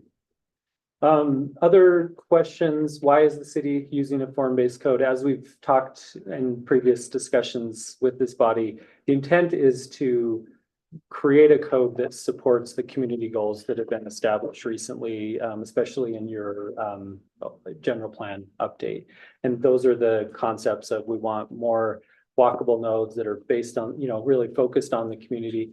You have a lot of commercial that is very regional, that are drawing in people from all over the county. These nodes really are intended to be much more focused on the needs of Cottonwood Heights residents. It always comes up which cities in Utah currently use form-based code. We've got a list here of cities nearby that have used it for some for quite a long time, some relatively new.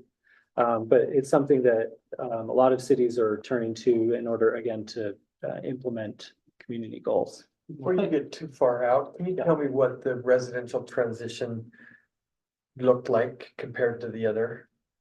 As far as the scale of the development or? Well, yeah, one scale, one trade back. So yeah, the green residential transition forms. So what would be different from them compared to, let's say, the Fort Union Boulevard or the town center?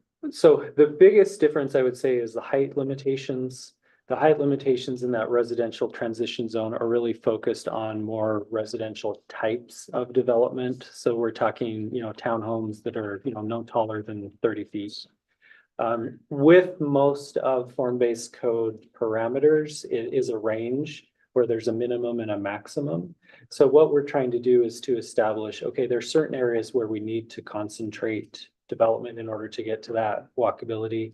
There are certain places where having a low height maximum is going to provide a better buffer with the neighborhoods around it, which isn't something that your current code considers. So having something like that where these green areas are intended to be more of that transition space. Residential transition, at least the way where you have some, it doesn't dictate that it's residential. It could be It does not. residential, just transition to a residential area from something that's probably more intense. Correct. It functions similarly as like This a, is going into some commercial, that is obviously a commercial piece. yeah. These are actually already have heights greater Right. than 35. Correct. The idea is for it to function similar to, but in a better way, to what our residential office zone does today, where it does allow uses, but the review process is more strict. Those do go through public review, public hearings. The massing and the building heights are more complementary to the residential uses. I have had some envisioned 2300 east up to City Hall eventually having a residential transition. Sure, Did you and ever there's talk a about that? question here on, can we expand this in the future? So we'll touch on that. Yeah, and it's very typical for a city. And one of the reasons, the question that's come up several times is how were these, let's go forward a couple. How were these boundaries established? The boundaries themselves, we spent some time with staff to determine, okay, what are the places that would be the best as kind of a first introduction to the form-based code? Cities typically, once they're familiar with it, will expand into other areas of the city. It's not very typical for a single family neighborhood that's already been built to adopt a form-based code. I've never seen it happen. If there are parts of the city that are new, we're talking about the gravel pit as a development opportunity. It's more typical to use it for that type of opportunity or redevelopment of existing mixed use neighborhoods. So and I wasn't gonna go there because our director said that we're gonna just focus on this, but you opened the door a crack. So when we talk about this concept of small commercial nodes to create walkability, where you might be able to buy some fresh milk and bread, or extremely small. You're saying that in Utah, that there's not any form-based code where given neighborhoods could say, hey, we would like to have one of those little nodes. And maybe it's a matter of the city, buying a house or using a portion of, I'm trying to come up with I have a few ideas in my mind, but I'm not going to throw them out on the table. But are you saying that form-based code is not used for the little commercial nodes within R1 areas? No, when I say the single family neighborhoods don't typically use it, I'm talking specifically about, okay, residential development like that, that's already been built. Odds of change are pretty close to zero. If you have, intersections like on Bengal where you already have a little, you've got a couple little pockets of that type of commercial. That's a place where that form-based code would be a really good addition in the future. But, we're talking about places like 9th and 9th in Salt Lake, or really kind of small neighborhood scale commercial, very typical to use. See, I'm not even I'm talking about a fraction of that. Like a tiny, Yeah, but again, I don't wanna. Yeah, I think the general answer is, there's areas of the city where we envision there could be small commercial neighborhood scale uses in the future. This is very applicable. If there's a lot of areas in the city where it's gonna be single family forever and that's not gonna change, we typically wouldn't go to the effort of applying form-based code there. But we could identify, neighborhood commercial opportunities and apply form-based code. Would to that be those something that areas. we would need to address in our general plan update? Certainly would help, yeah. Yeah. Yep. and the areas that we have under consideration here, we drew the boundary kind of based on properties that were already in the mixed use category, where that openness to use diversity was an option. Again, the intent is to give property owners the incentive to say, there is a lot more opportunity for you to decide what that use is going to be. What the city is going to care more about is the immutable parts of the building.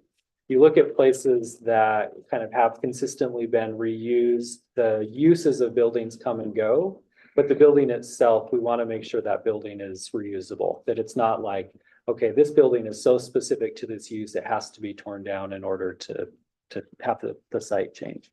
So that's kind of where that conversation started as far as where the code would be applied initially. But again, this isn't something that, a lot of times the public thinks there's a big master plan. Oh, this is gonna all change in the next 2 years.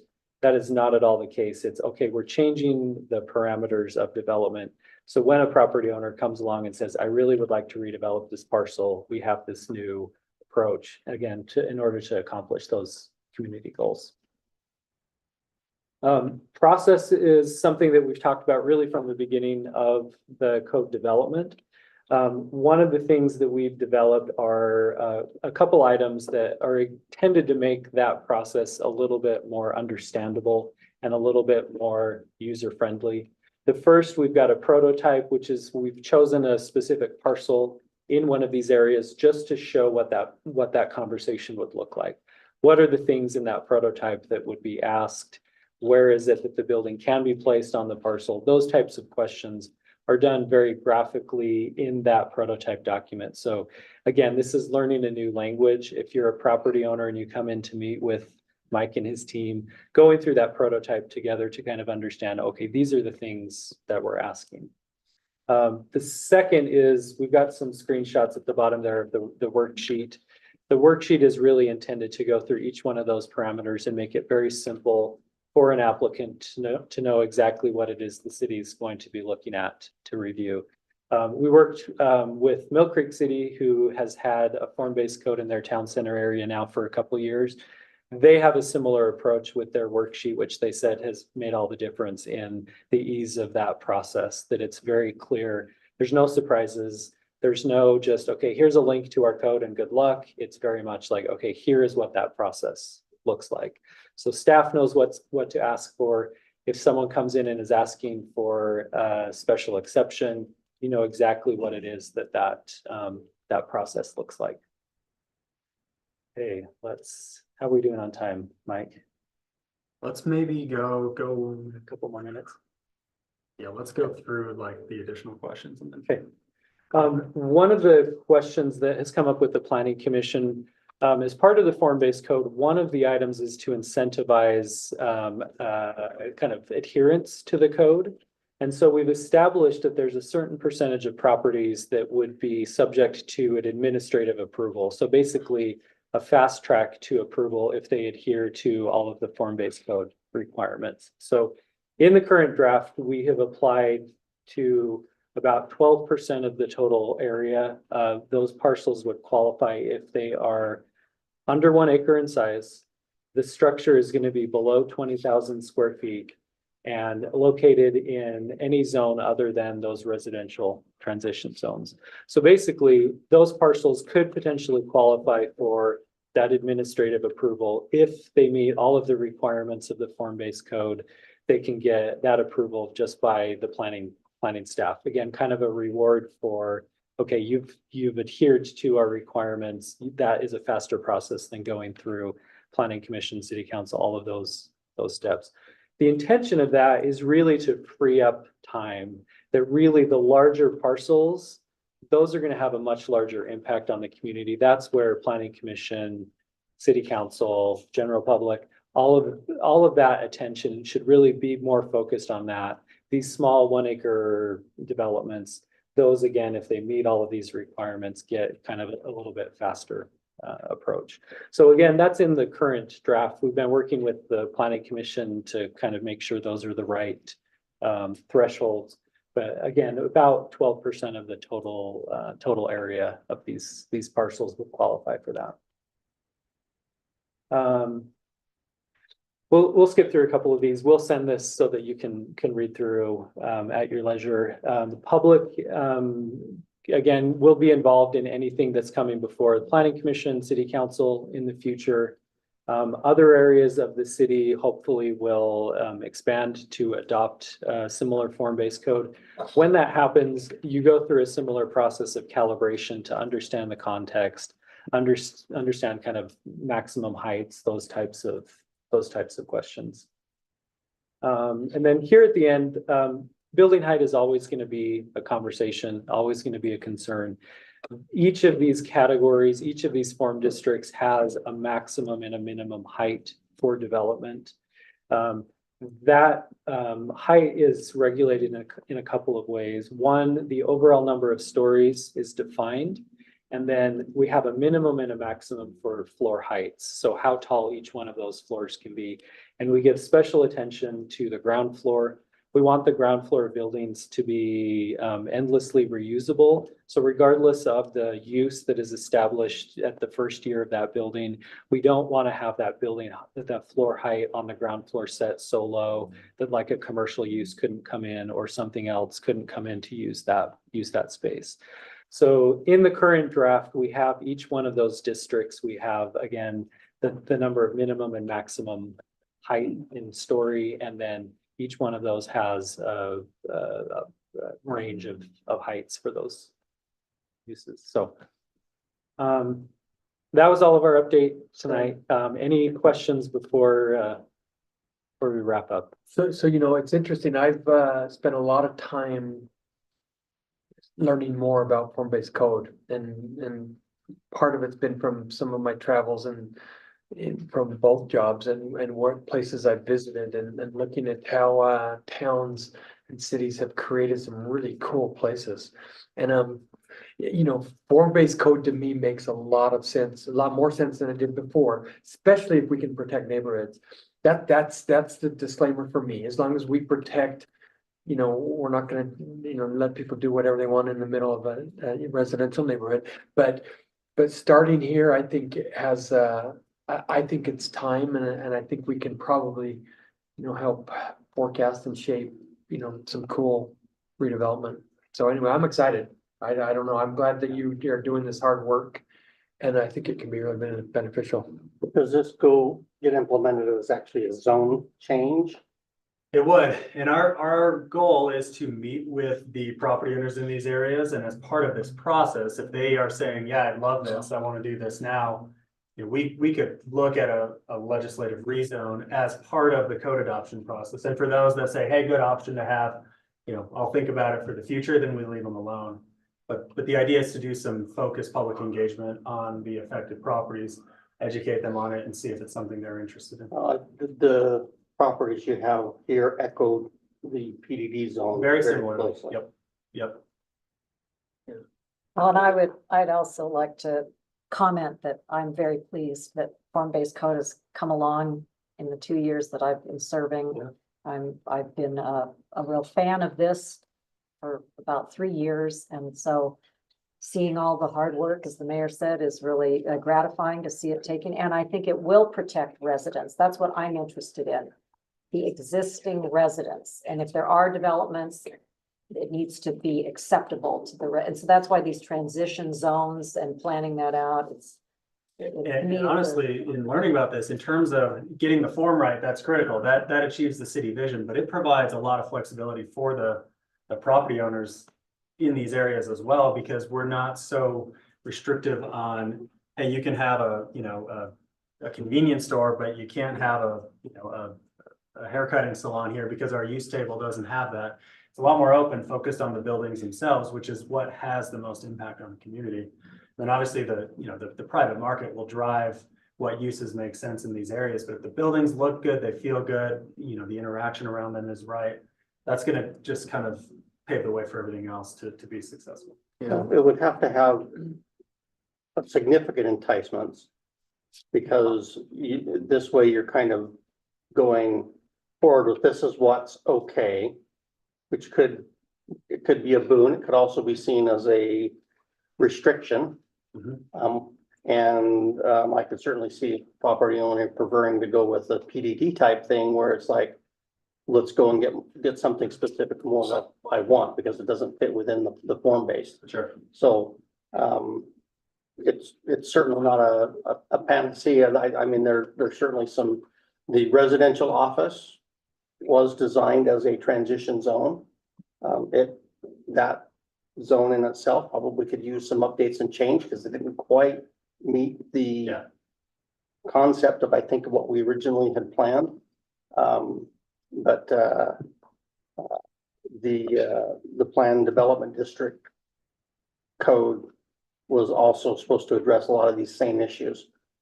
So that's why they're very similar. Yeah, the PDD definitely has form-based code elements in it. This is just kind of formalizing. And Mark and the other planning staff have done a great job of taking into account, hey, what was the purpose of mixed use originally? What was the purpose of residential office? Let's see if we can't enhance that and get that right as part of this plan. PDD still restricts use, right? Yes, but it's a lot more flexible. It depends on where you are. There are different tiers of PDD that restrict uses more or less, but yeah. Well, it restricts use insofar as that it has to go through legislative approval before it even happens. And so it's case by case basis. Through the council. Right. Interesting. Well, good, healthy discussion. Thanks for your work. We'll look forward to more. So tell me next stage. This will spend some time with planning commission. So we'll do more work session discussions there on the actual technical draft. We'll hold public comment, and then we'll do a citywide, public input opportunity to try to educate and get feedback on this, and then also directed input with the affected properties here, mostly businesses and commercial properties are affected by this.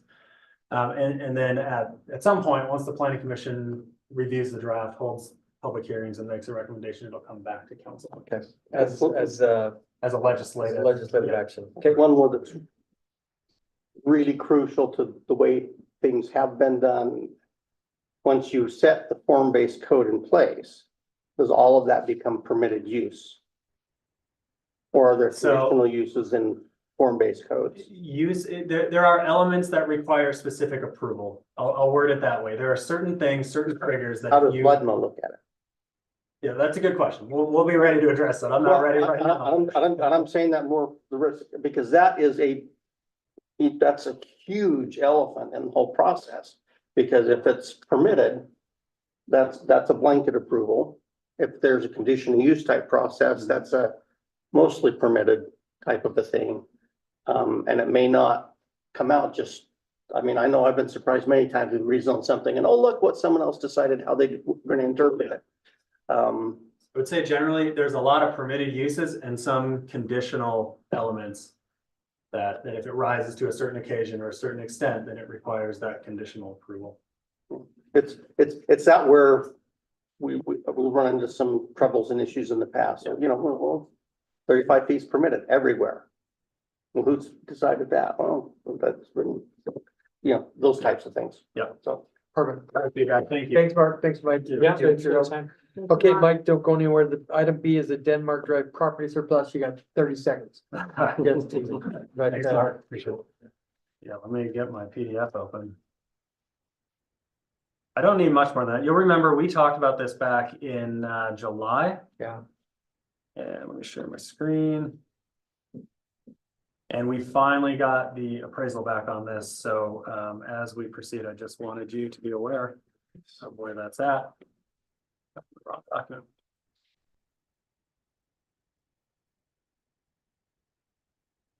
Okay.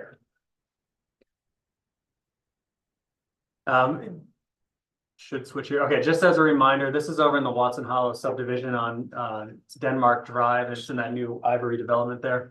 When they built this intersection that's on the screen, there was a leftover kind of unusable parcel. The housing to the south wasn't part of the development that was existing.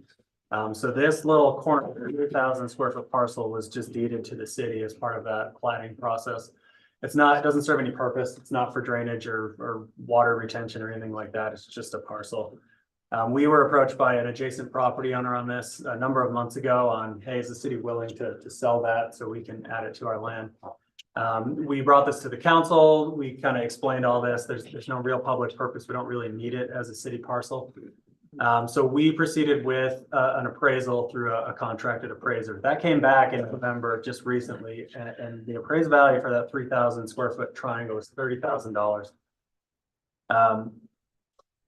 Process update. So where this goes from here is if the council's still good pursuing the surplus of this, what we do now is the finance director prepares a memo for the council. You will vote at an upcoming meeting declaring this property as surplus and then starting that disposal process, which includes putting it out for bid, setting a price, and going from Do there. we know if the interested neighbor has been updated with that value? They have not been updated on the value. I wanted to have this discussion and share in a public meeting before we provided that information. Any idea what they want to use it for? They just want to, it's this parcel to the east, Okay. and they just wanted to add that, as part of their property. Right now, this is just what they've communicated with me. There's sidewalk along this parcel that they've been doing like snow removal and general maintenance on. So they just, we're like, hey, what's the city doing with that? Would you be willing to sell it to us? And that's what kind of started this process. So if you're okay with it, we'll prepare the memo and I'll work with Scott to do that and bring that back and declare surplus and move on. So nobody's would buy it except for a neighbor. I It's don't not think? developable, and the appraisal that I sent you is really long, but the bottom line is it says, what's the highest and best use? Really, it's for one of the adjacent property owners to acquire more. I would rather not waste a whole lot of staff's time. I would rather go to the neighbors sooner than later Yeah. to make sure that, hey, oh yeah, 30 grand, I'll do it, and you know what I mean? Sure. So, because otherwise I think we're gonna get down the road and nobody's gonna come and do that. Yeah, from a city standpoint, it'd be Well, nice not to have it. I know that we're low on time, but I've given this a lot of thought ever since this was brought to our attention as a council several months ago.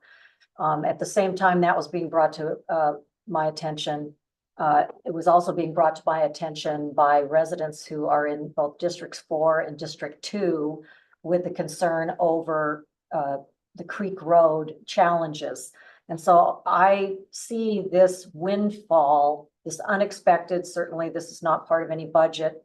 And if these monies do come into the city, I would like the council to consider something rather unconventional, non-traditional. And that is to consider what the people who reside in this immediate area, how they might benefit or want to see these monies that are coming in based on this sale going on in their neighborhood. And since we are understanding that and looking for ways to create safer situations for our residents, I think looking at this in context, I would like the council to consider that we're a relatively new city. We've inherited a lot of good things and challenges as we set ourselves up and create policy and such. And Creek Road, it wasn't very long ago where there was no residential at all to either to the north or south side of that steep hill that comes up to the Danish Oaks. Oh, the picture's off, but this particular parcel is at the corner where, Denmark Drive meets Danish Oaks, and Danish Oaks is one of the new residential streets that comes out onto Creek Road. It's where, 61 residents have signed a petition saying that they're looking for, better safety, for people coming out of this neighborhood across Creek Road to go to the neighborhoods again to the south side of Creek Road.